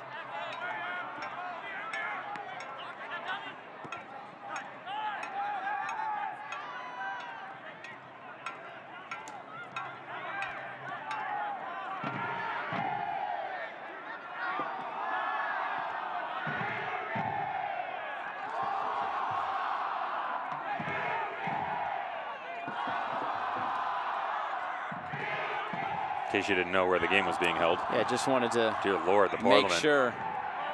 There's a great atmosphere tonight at Warner Park, and it's great to see USL President Jake Edwards sharing a drink or two with the Parliament last night, thanking them for all of their support. Of course. Sparkling water. Yes. Some with little bubbles, you know, to add some class, a little lemon or lime. Nothing further than that.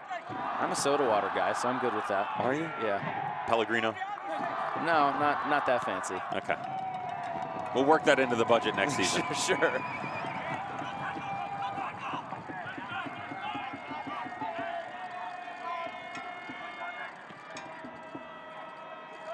Mohammed in a tight space. That's a foul.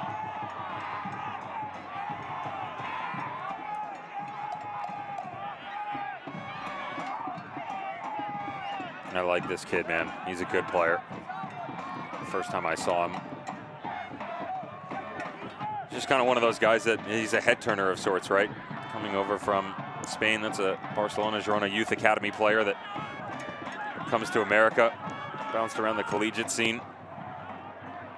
But ever since he's arrived here under the tutelage of Jay Mims, it's that added intensity that he has brought to the table. And I love the fact that he's pushed him up into the midfield.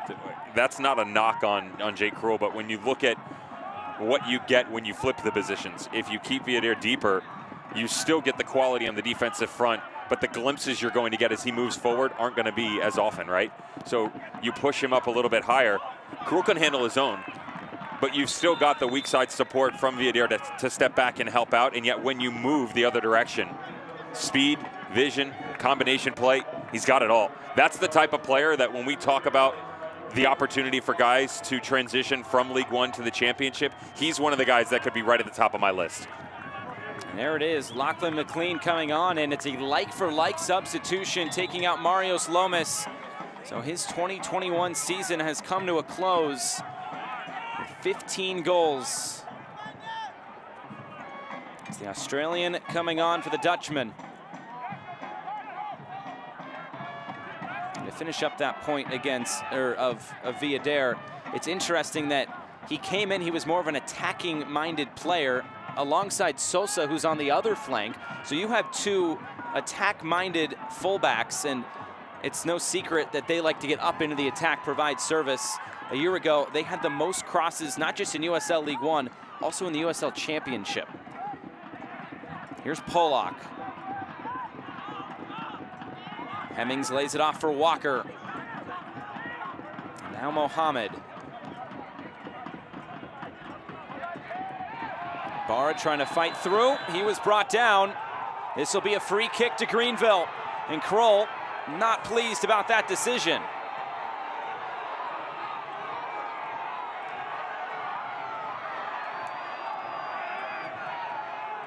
You get the argument from both sides, and I understand why, but a lot of times in these situations, it's sort of the last man standing that ends up getting the decision to go his way. There's initial contact here as you shift back over. Watch the hand on the back of the jersey. That's where you're going to get in trouble. And then there's a response. Jesus Ibarra's got his arms outstretched, but the contact at the tail end of it and the momentum leaning into the player is why the referee has blown his whistle in favor of the visitors.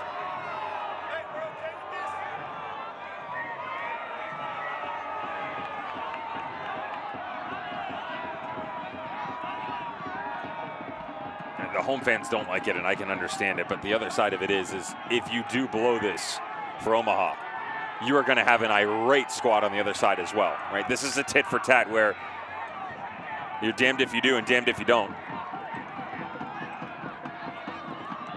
Mohamed and Gavilanes stand around it. And Greenville pull one back. Just over a half hour to go.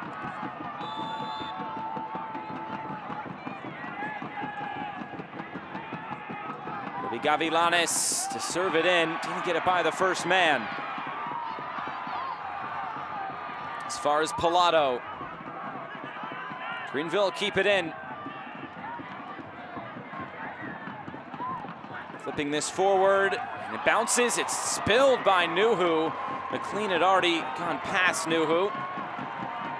Omaha will disperse.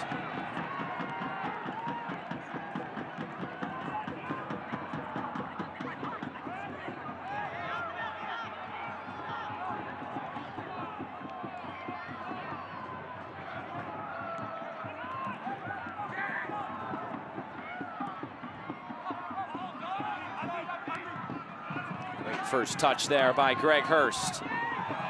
Now he finds space, puts it in the middle. Conway off his chest for Sosa, who scoops it forward for Boyce. Sosa again. Skierce. Now it's Boyce, cross coming in, dealt with by Mohamed. Falls to the top of the area. Now it's Viader on the right foot. And cleared. He actually had a second guess himself that it was on his right foot.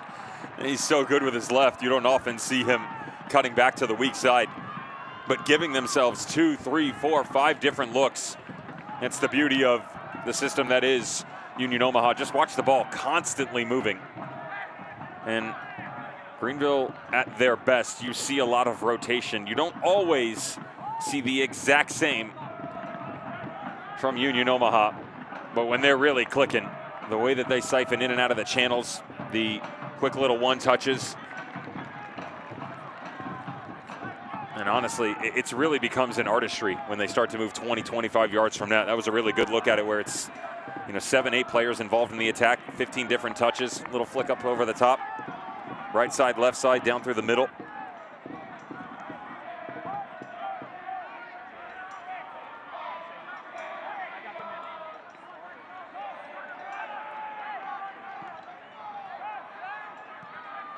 Hemmings.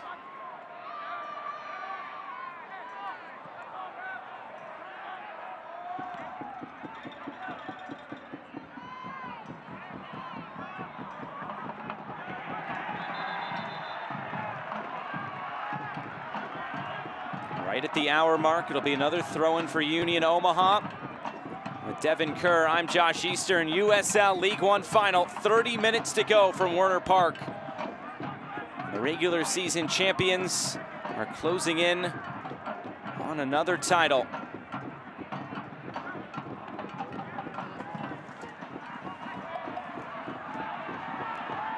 Over the top for Hurst to chase. The second of the 2 goal scorers. Oh. Hurst, he goes to ground. No call from the referee.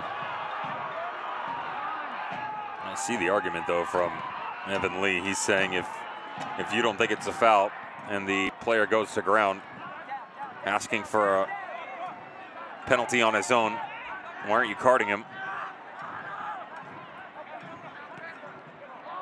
I'm not saying I agree with it, just saying I understand why the player is thinking it. I've sat in his shoes and tried to get away with a lot as a defender, trust me. Even when you know the attacker has picked up a little knock and is trying to fall on his own, you're always pointing fingers to make it right for yourself.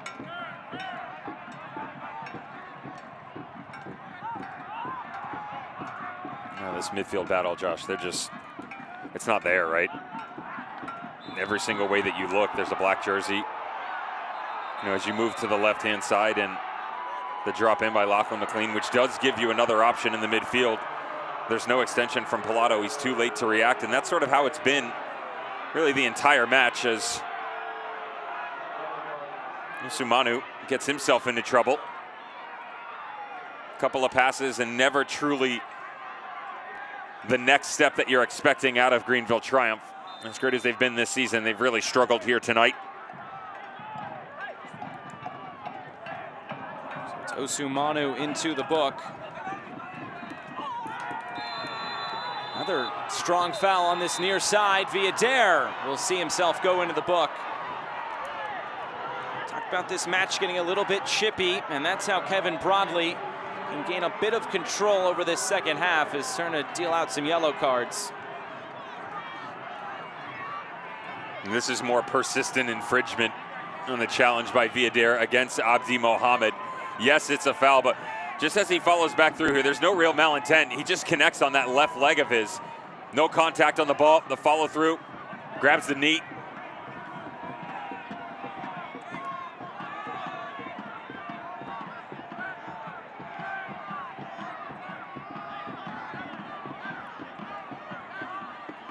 Jay Mims might not agree, but we got a pretty good look at it. He was standing right there.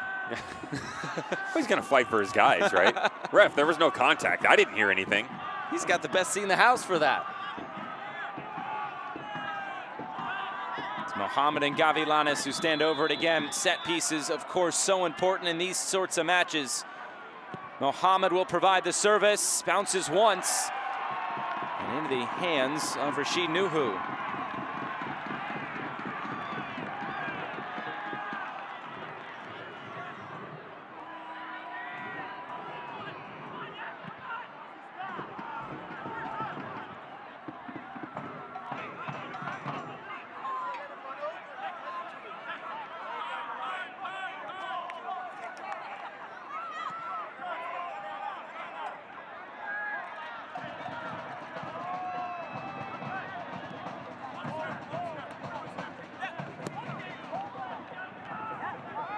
How does Greenville get back into this?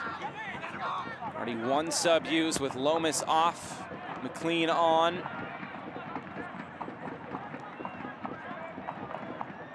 Pollock in for Pilato.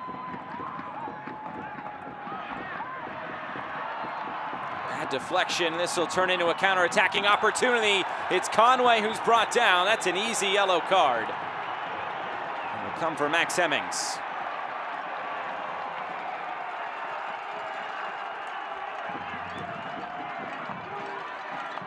Not that surprising, given the way the attack was going for the front-running Evan Conway. Great explosion of speed. Little cut back inside. Max Hemmings trying to do anything that he can to stop the attack. He knows what he's doing. He understands that if he doesn't get it wrong, it's always going to be right. Unfortunately, it's neither for the English midfielder. I don't think I've ever seen a Greenville midfield, I don't want to say get decimated. That's not the right words. They're not there. Now, to be fair, that's not a knock on the overall performances of the guys in the middle. Defensively, Omaha just pinches you to one side right now. And I've talked about, look, I mean, how many words in the dictionary? Outlet, extension, representation, right? Link-up play. There's only so many ways you can say it without somebody stepping in. They turn it over, and they just push you to one side. And as you try to bring it back around, you can't connect the dots. There's another one for you. You're like your own thesaurus. Yeah. At this point in the season, it's a surprise that I can even read. Only a few games left. 5,221. League One final record as Boyce sends in the corner kick. Usumanu for Villadere, a low drive. It was just blocked at the last moment. Ibarra will look to carry this out for Greenville.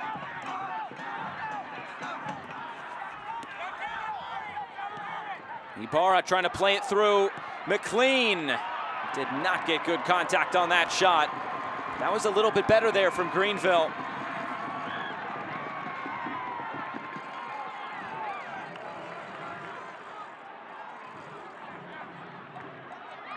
Again, you got to win your individual battles, and how good is it by Ibarra on the sideline? Great job defensively by Villadere not to give up the foul, just constantly infringing on that shoulder. Ibarra pushes through. Need a shout there on the back post. Gavelanis has got to ask for that ball because McLean had made himself available. There was a lot of space to the left shoulder. Looks like another sub will come on for Greenville. It'll be Andrew Booth. He will replace Abdi Mohammed.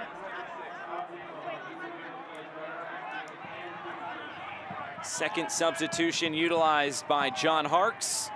Looks like a note coming on from Booth as well. I would imagine they'll shift into a 3 here. It has to be.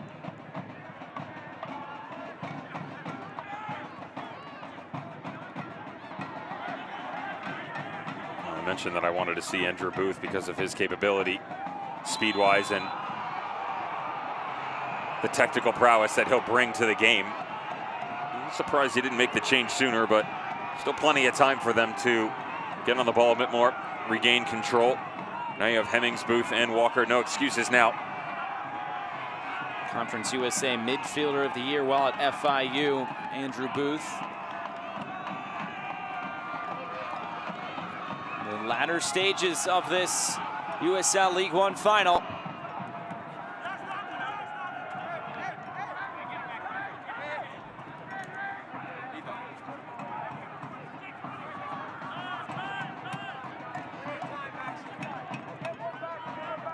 The only concern that you might have here is you don't really have an out-and-out striker anymore, right? With the departure of Mario Slomas, that's why you lean on Lachlan McLean. But with him coming back, Noah Pilata still in there.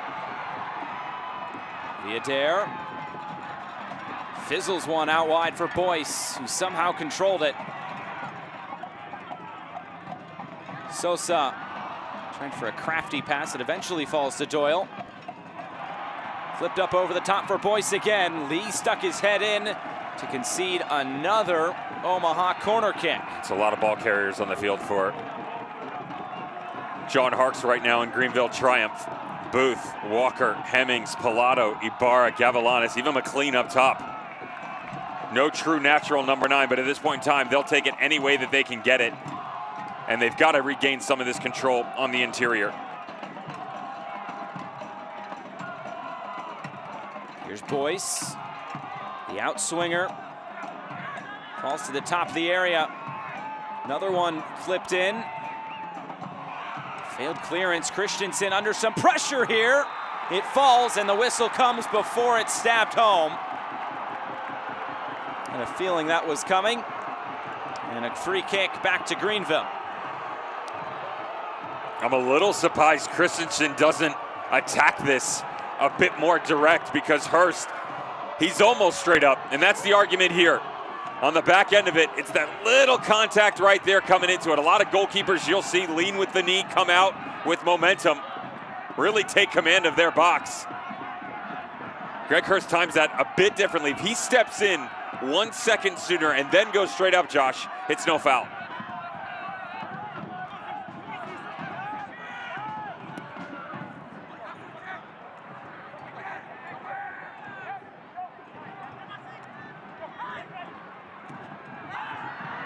Little shove from behind. Conway is not able to keep that in play. Or maybe they'll bring it back for the prior foul. It looks like that will be the case from Kevin Broadley.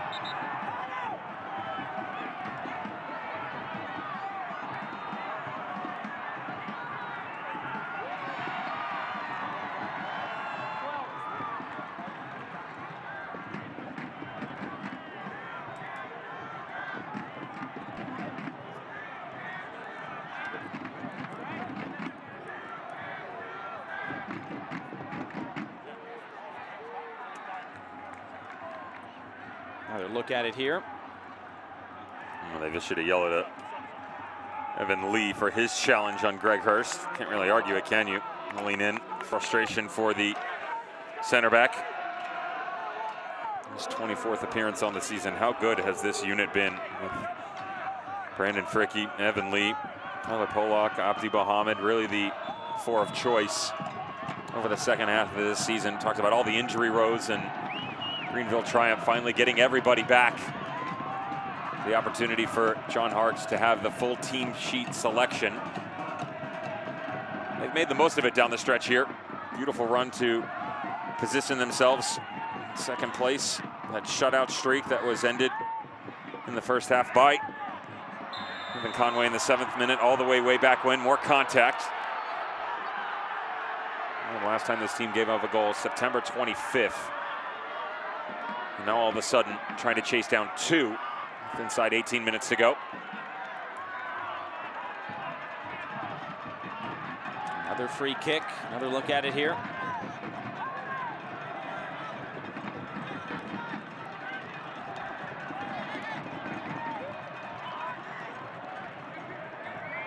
Sometimes it's just about getting that one.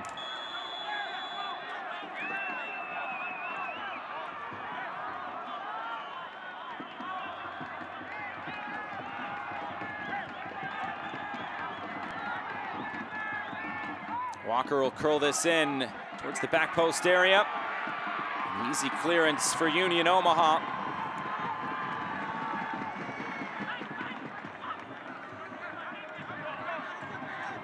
Walker quickly. Here's Polak.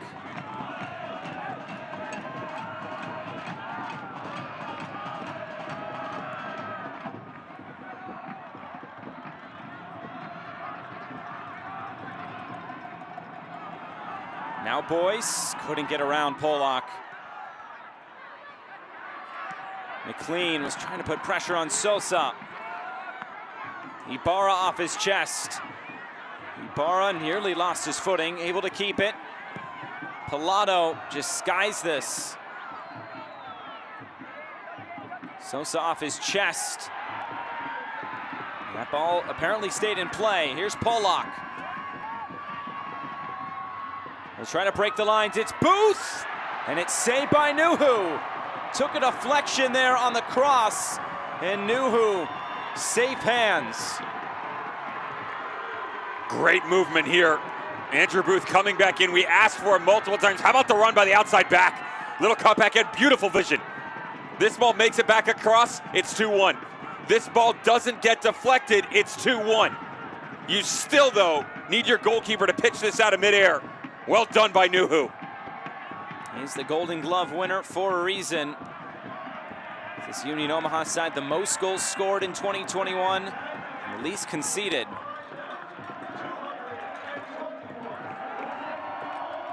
It's the USL League One final into the final 15 minutes from Warner Park with Devin Kerr. I'm Josh Eastern. Can Omaha close this out? Don't forget, USL action not done yet. Stay on ESPN Plus for both the USL Championship Eastern and Western Conference Finals. Watch as the USL Championship playoffs presented by Twin Spires continues today, beginning at 7:30 p.m. Eastern on ESPN Plus. Blue City and the Tampa Bay Rowdies, then Orange County and San Antonio FC.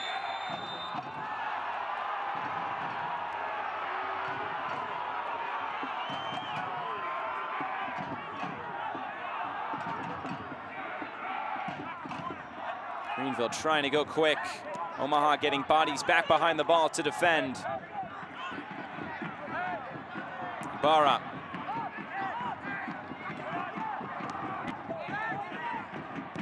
Hemmings. Headed back centrally, and another crucial deflection before it fell for McLean. Worrisome moment there at the back for Fricky, but he responded well. Pushing the back on Conway. How many times? And Conway has seen his second yellow card. Does Kevin Broadley realize? He does. Evan Conway, his night is complete.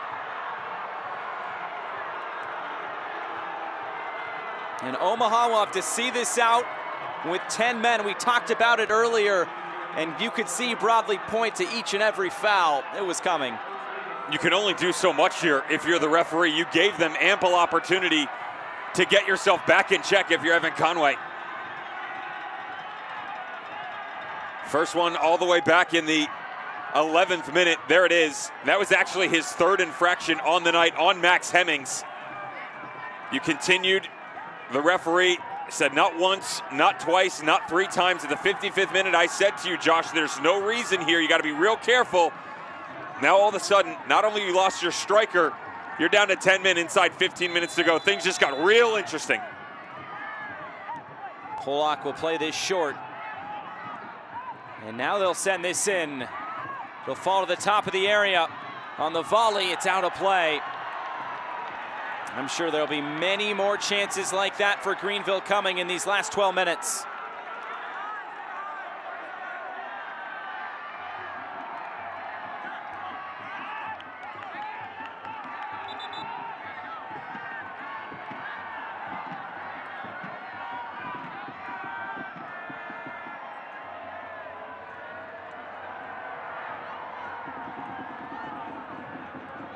Rashid Nuhu will take his time to put this back into play.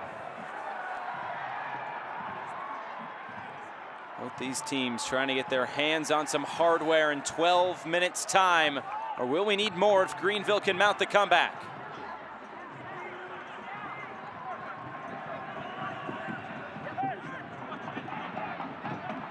McLean up ahead.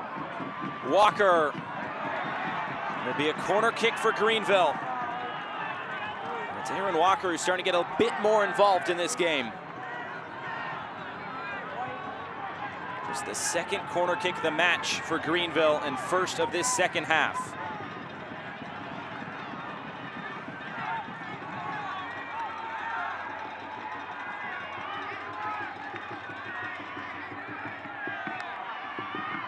Gavilanes sends this in. Nuhu got a touch on it. It's still there. Low-driven ball, and this will find Gavilanes. Walker in again. Still Aaron Walker. Gavilanes an option. Likes it on that left foot. He'll get it on the left. It's headed out for a throw in deep in that corner. Good step by Connor Doyle, but James Mims was asking his guys to reset their defensive line and push up higher so as not to allow as much pressure within their own third. No response though, still really deep. Another ball sent in on the volley. It's brought down. Here's Walker. Walker will try one. Falls to the top of the area for Lee. They'll move it out to the left. The man advantage for Greenville. Another cross is blocked. This is going to be quite a defensive effort to see this out for Omaha in these last 10 minutes.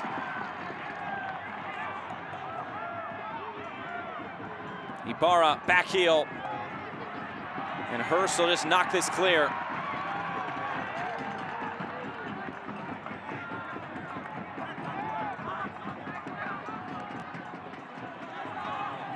Gavilanes. Again, curling one in. Walker. Gavilanes again. Trying to fend off Kroll. He'll get it on the return. Gavilanes spinning. He goes down. Walker, he could have chased after that. Instead, he appealed for a penalty. And it's clear downfield. Greenville looking like they'll make a couple of more subs.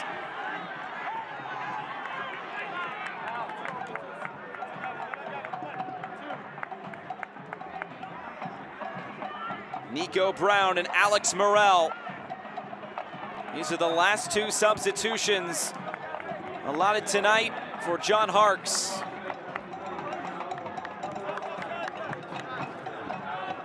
It'll be Jesus Ibarra to come off as one of those substitutions.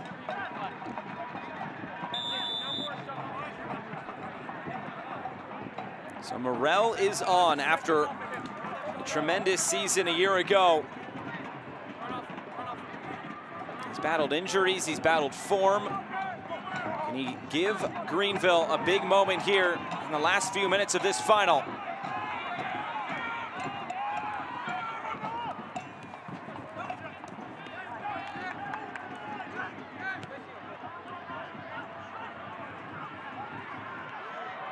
Nuhu showing his skill as a goalkeeper.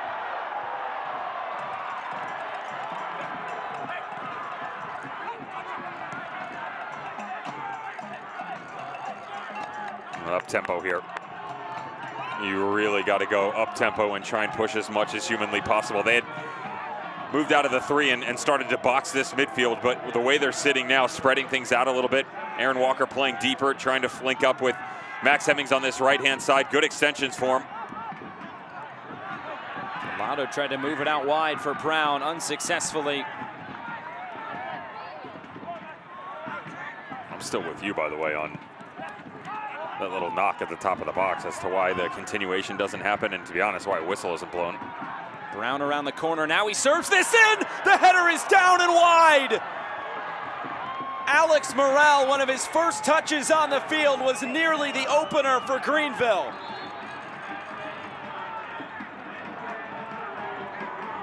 How many times have we seen guys who have such an attacking pedigree to them be unable to even put the ball on target? What a ball floated in by Nico Brown.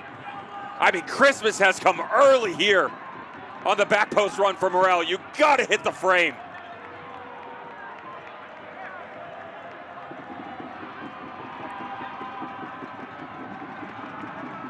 The two subs linking up there moments after coming on. Not able to find that finish. Can Omaha grab a third and put this away for good? Boyce all the way to the end line. Goal kick.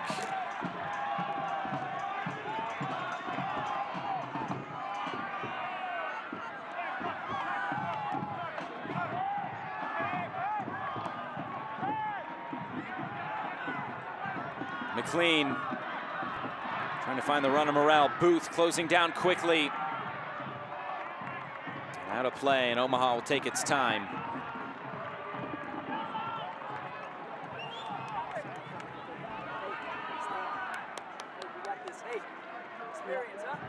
There's the hardware that both these teams want to get their hands on in just a few minutes' time. Right now, it looks like Omaha And Jay Mims will get to lift that, but they need to see this out. They're down a man. They're up 2 goals. Well, they've bunkered in for sure, and nothing really from a tactical standpoint will change here for Union Omaha, especially with the 2-goal lead. Just a couple of more bodies into the equation here against their counterparts. A lot of guys in the midfield. We've seen it pay its dividends of sorts. Some quality movements on the outside, good build-up play, much different than what we saw in the first half, 10 men or not.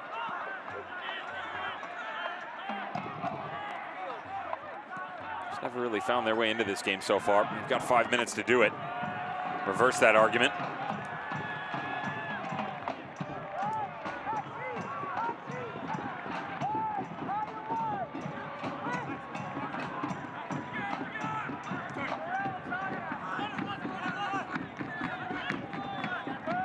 On the turn, McLean trying to get this out wide. Nico Brown, a sliding challenge, and Villader will pick this up in the corner.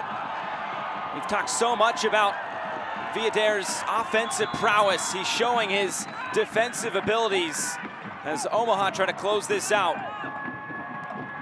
It's Toby Otieno to come on, replacing the captain, Ferdy Sosa. First sub of the night for Jay Mims. Captain's armband will go to Connor Doyle. It's a quality shift from their outside back. Probably wasn't involved in the attack as much as they would like him to be. But his ability to push away the constant runs, especially the way that they press defensively from the Gavilanes on the left-hand side. A little pinch out by Mario Slomas, Lachlan McLean here in the second half. Always nice to not have to worry about your defender. Here's Polak.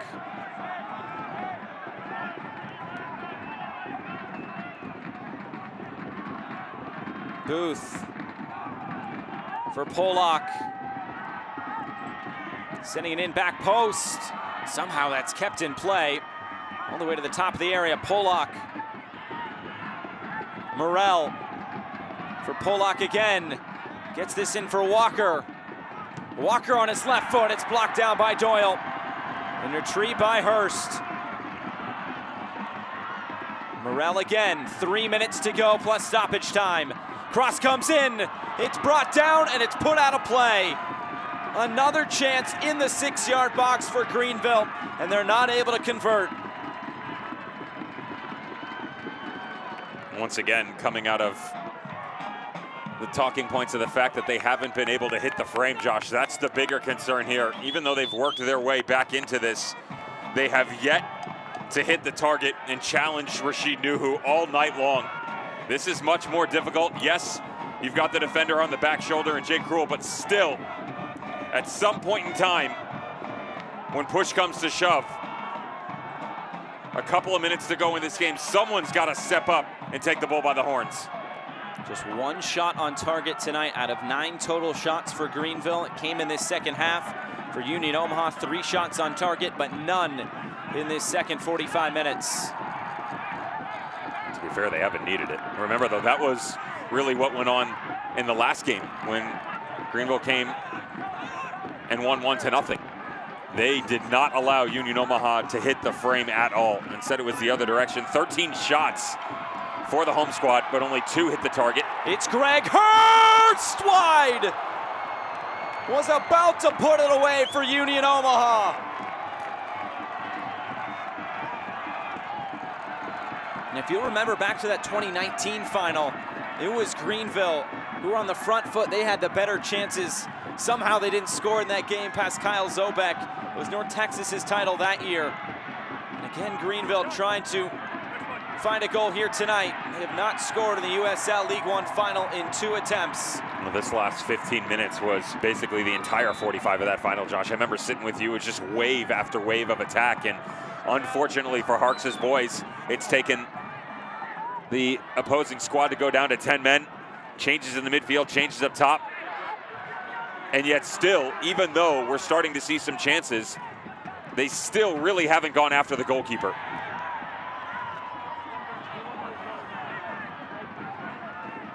Into the final minute of regular time. We'll see how much stoppage time we will get tonight. This served in back post. There's Booth rising up for it. This will go out for a corner kick. I'm sure Greenville wants to take this one as quick as possible, but this will be stopped for another substitution. Amir Ali Hadjik will come on, replacing Devin Boyce.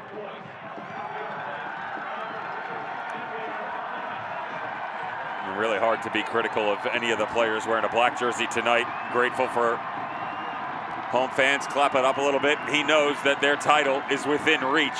Down to 10 men. A lot of chasing here over the last 10 plus minutes. Add another midfielder in to close this thing out. Great work, by the way, by Osumano just seconds prior on that back post run. Here's the in-swinger. Booth rising up for it, and it's saved by Nuhu. Did that go past the line? It does not look like it.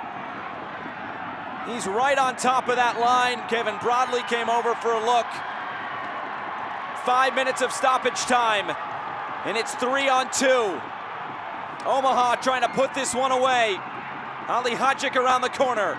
Now he cuts back, and he's dispossessed by Pilato. Given away. And a corner kick for Union Omaha, and they can start to feel it. 4 minutes to go. Well, how close is it? The answer, it's really close. Watch the goalkeeper. Booth up. Oh, that looks in to me. I'll tell you what, that ball up over the top of his wrist, that looks like it's in. All the ball across the line. First angle, a bit better of a look, almost framing it like a catcher right in front of the referee as he comes over, but that looked like it was over.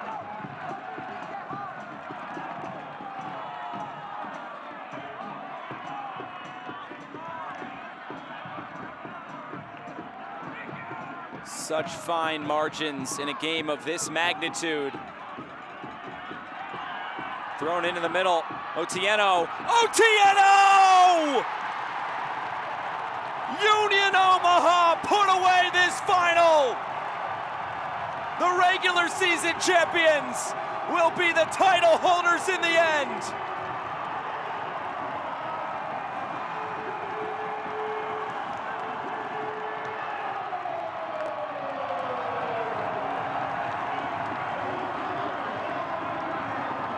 And of course it comes from Otieno, right? Why not? There is no singular entity within this offense. The black hole is every single player on the field. 10 different players have hit the back of the net this season. The cherry on top, Otieno, his magical free kick just a couple of weeks ago. This one from the run of play, this one against the grain. Seems like it was an uphill battle all season long with the pressure that they got, slipping at certain points in time. 3 of their 5 losses in the final 9 games. Heads turning, going, wait a second, do we have a problem? Most emphatically, absolutely not answered tonight by Union Omaha.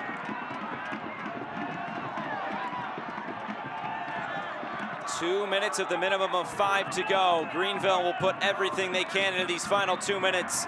It looks like it'll ultimately come up just a bit too short. And in talking with Jay Mims this week, it was interesting because you look at these new teams, they're almost like startups. And Jay Mims, he was brought in so early.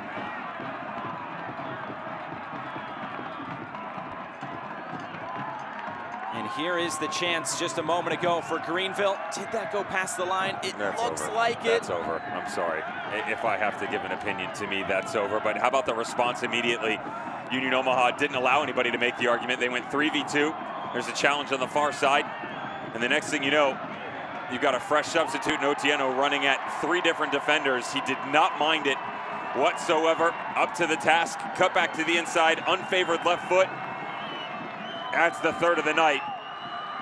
The icing on the cake, the cherry on top, make whatever reference you want, but the most important thing is they will be atop League One in the regular season. They will finish this job off and reign supreme above everybody else in the standings in the playoffs. And atop all their crests, they will have their star. J. Mims coming in. He wanted to put his identity on this team. He was one of the first hires made by Gary Green. And he has put his mark on this club, on this team, on these players. They didn't get the chance a year ago, but they will get the chance to raise that trophy at the end of these 90 minutes.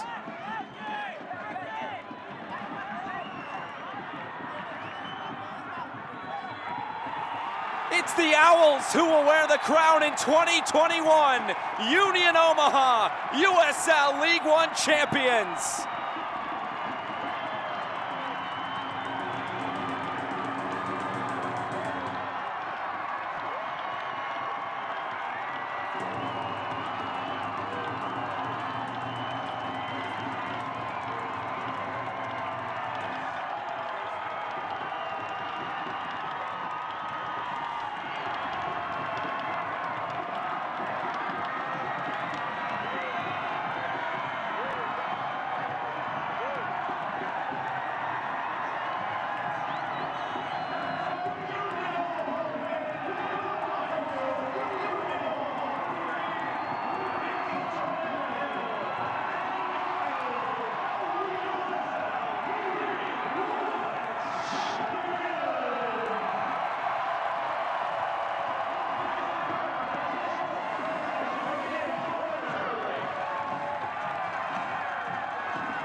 There is the hardware that both these teams want to get their hands on. It will be Union Omaha. They win this title for the city of Omaha, for these fans, the parliament, the state of Nebraska.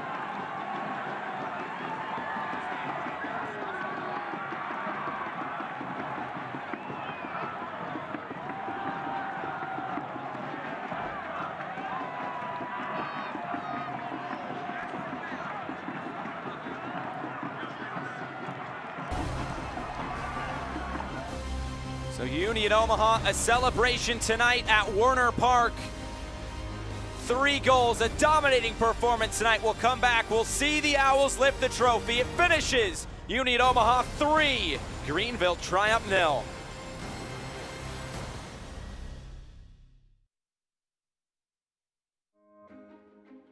I am a first-generation student here at Bellevue University.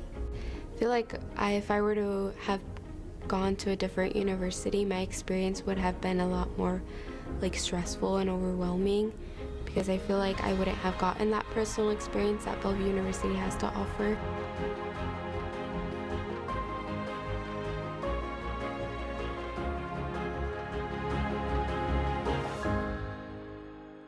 Goes topics frequently. I mean, yeah, let's talk about today where I'm gonna go topics.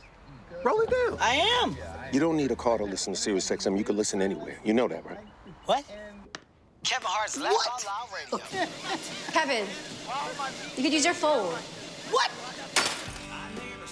Alexa, play Kevin Hart's Laugh Out Loud Radio on Sirius XM. What?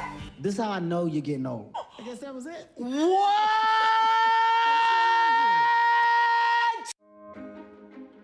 I am a first-generation student here at Bellevue University. I feel like if I were to have gone to a different university, my experience would have been a lot more stressful and overwhelming, because I feel like I wouldn't have gotten that personal experience that Bellevue University has to offer.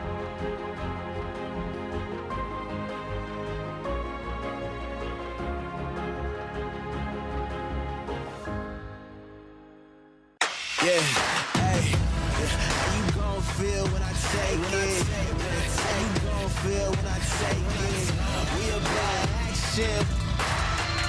We about action. Tell me how you gon' feel. There's hit on the line! Oh, he put it in! A magnificent strike! You go down, you come back, and you find a way. Tell me how you gon'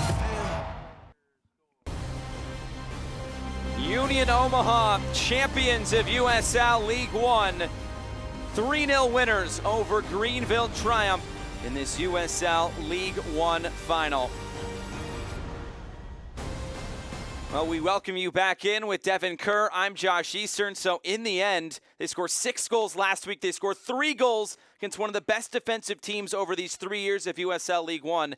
Union Omaha are champions, Devin. It's the 7th time this season this team has bagged at least 3 or more goals in a game. That's absurd.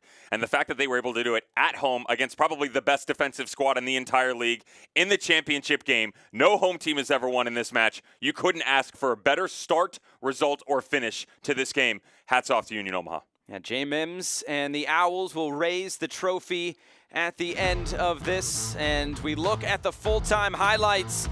The scoring got started early on, just like it has pretty much all year long for Union Omaha, at least in these playoffs. And, of course, it was Evan Conway. Good step in by Connor Doyle. How about the little run one-on-one to the byline? The minute that you take that touch, you got to know that he's going to put this into the box. The question is going to be, where is it going and who's on the end of it? Evan Conway's happy to answer that. 7th minute in, back of the net, 1-0 Union Omaha. 43rd minute, little pressure coming again from guess who, Connor Doyle, but the turnover by Tyler Pollock off to the races. There's a good recovery here defensively. They're set up, but the problem is the little cut back to the inside. Push him to the end line here. Do not allow this ball to come back to the interior. It's a mistake. It's a mistake, to be fair, on the ball coming off the foot by Devin Boyce, but it falls right in front of, guess who? Greg Hurst. Yeah, pretty sure his stock went up a little bit in the offseason given his performance this year. Let's turn up the heat in the second half. Physicality reigns supreme. Evan Conway once, Evan Conway twice. Have a shower, my friend. Can't do that, can you? No, you cannot. 83rd minute, there would be some chances for the 2 substitutes that came into the game. Nico Brown, Alex Morel. This should have been 2-1. Can't ask for anything else, right? I mean, immediately you make an impact. Good little extension all the way to the end line, the ball to the back post. You've done all of the difficult work. All you got to do is hit the frame. They're unable to do so. Is this over the line? I'll put my head out and say yes, absolutely. Watch where he falls. Watch where the body is. Yeah, to me, that's all the way over. At the tail end of it, I said it's kind of like a catcher framing a pitch in Major League Baseball, right? The ability to bring it back on track into the strike zone. The goalkeeper does it right in front of the referee. The arguments, though, were coming from the opposition. Union Omaha put their head down, said, you're not going to call it? We're going to go call game on the other end of the field. Substitute Otieno, his 2nd of the year, 3rd of the night for Union Omaha. First star atop their crest. Not a lot of possession, not a lot of shots on target for either side. This was pretty much how Union Omaha plays. They get it done how they played all year long. Yeah, they don't really care what they do with it, right? We talked about what it was going to look like in the championship. This is kind of similar to what San Antonio FC in the Western Conference Final does for themselves. They're not overly efficient.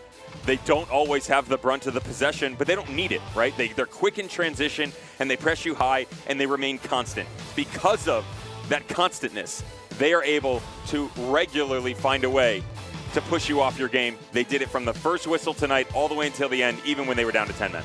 Well, we will see Union Omaha lift the trophy here in just a few moments. They are celebrating with their fans at Werner Park. That's going in the air in just a few minutes. Union Omaha champions.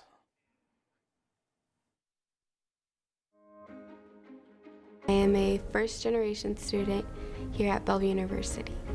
I feel like if I were to have gone to a different university, my experience would have been a lot more stressful and overwhelming, because I feel like I wouldn't have gotten that personal experience that Bellevue University has to offer.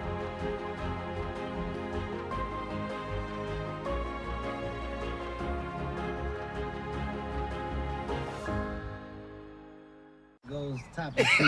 I mean, yeah, let's talk about today where I'm going to topics. Roll it down. I am. You don't need a car to listen to Sirius XM. You can listen anywhere. You know that, right? What? Kevin Hart's Laugh Out Loud Radio. Kevin, you could use your phone. What?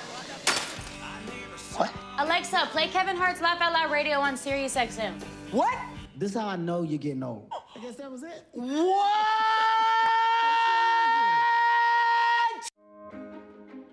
I am a first-generation student here at Bellevue University. I feel like if I were to have gone to a different university, my experience would have been a lot more stressful and overwhelming, because I feel like I wouldn't have gotten that personal experience that Bellevue University has to offer.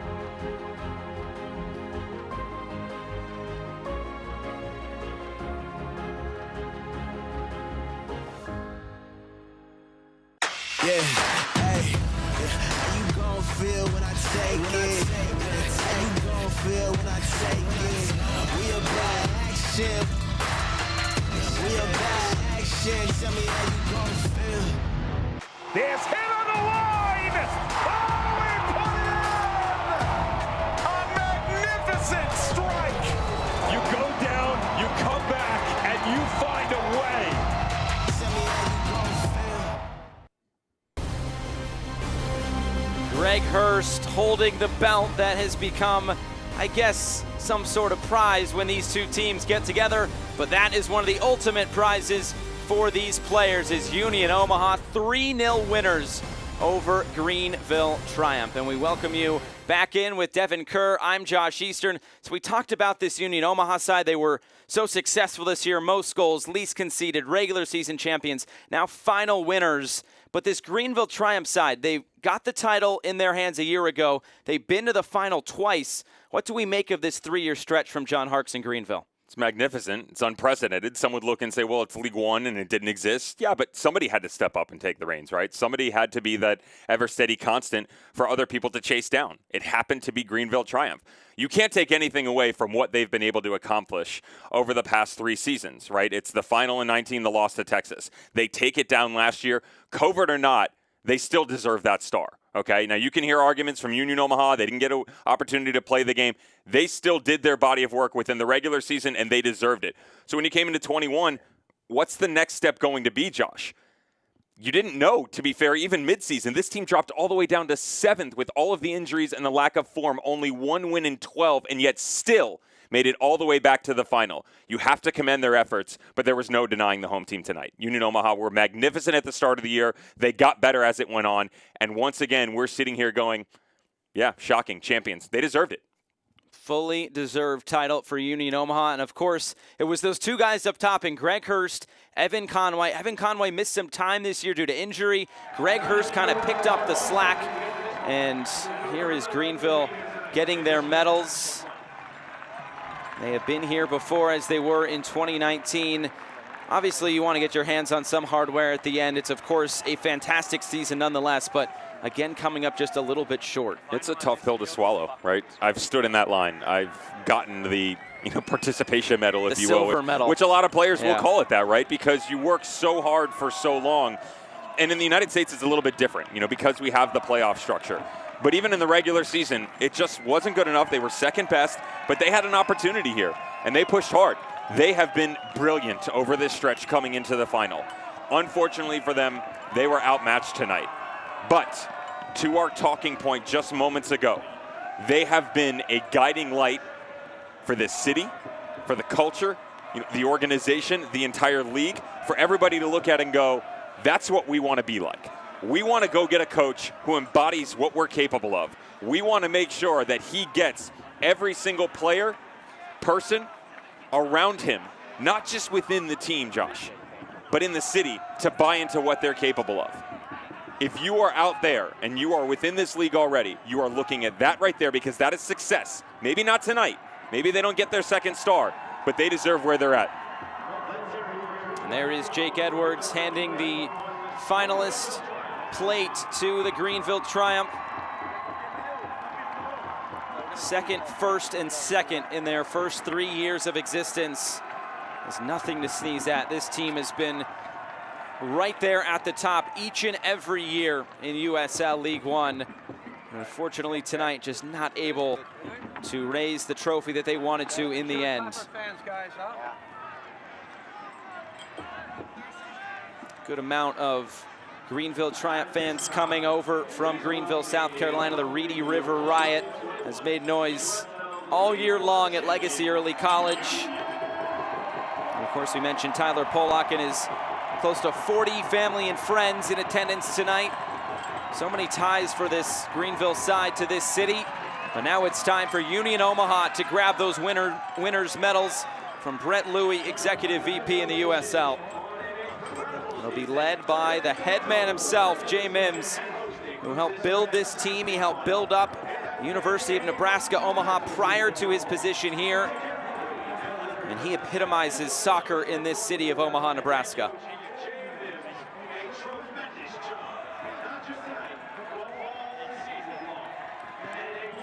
So 3 years of USL League One and 3 different winners at the end.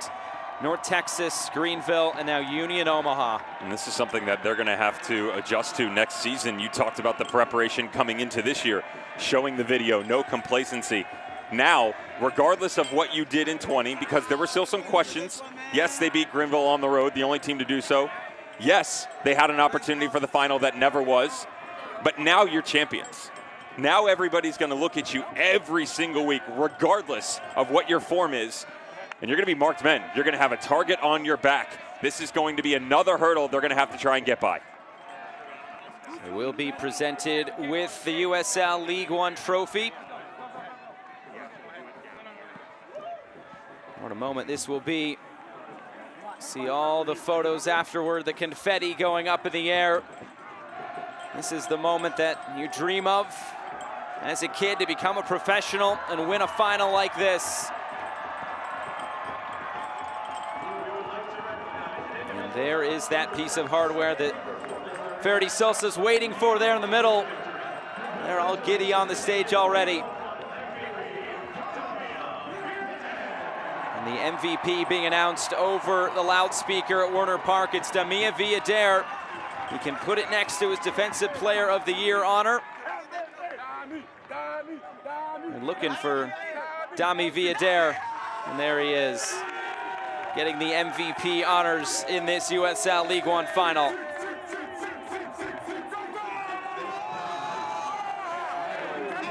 We'll hold on to that one tight, but this is the one they've been waiting for. Union Omaha champions in USL League One.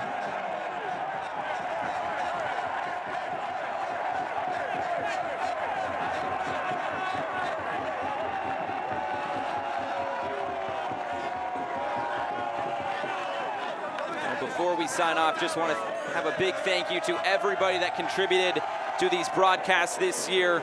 Producers, broadcasters, Ryan Rose, our producer today, Joe Malfa, Chris Makoviak, Mark Schoenster, Ross Davenport, so many instrumental pieces to this entire process. Today's director, Gage Tillotson, Miguel Manella, Dustin Curl, John Angulo, our entire crew. Thank you so much for joining us today. It's always a pleasure to bring you USL League One here on ESPN Plus all season long. This third year of USL League One is finally in the books. And what a year it was. The Union Omaha Owls are champions in the regular season, are champions of the USL League One final, dominating fashion over Greenville triumph today. For our entire crew, broadcast partner Devin Kerr, I'm Josh Eastern saying so long from Werner Park.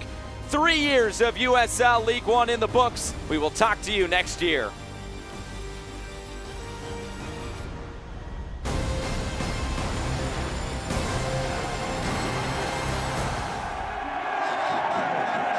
This copyrighted telecast of the United Soccer League League One cannot be retransmitted, rebroadcast, or reproduced without the expressed written consent of the United Soccer League League One.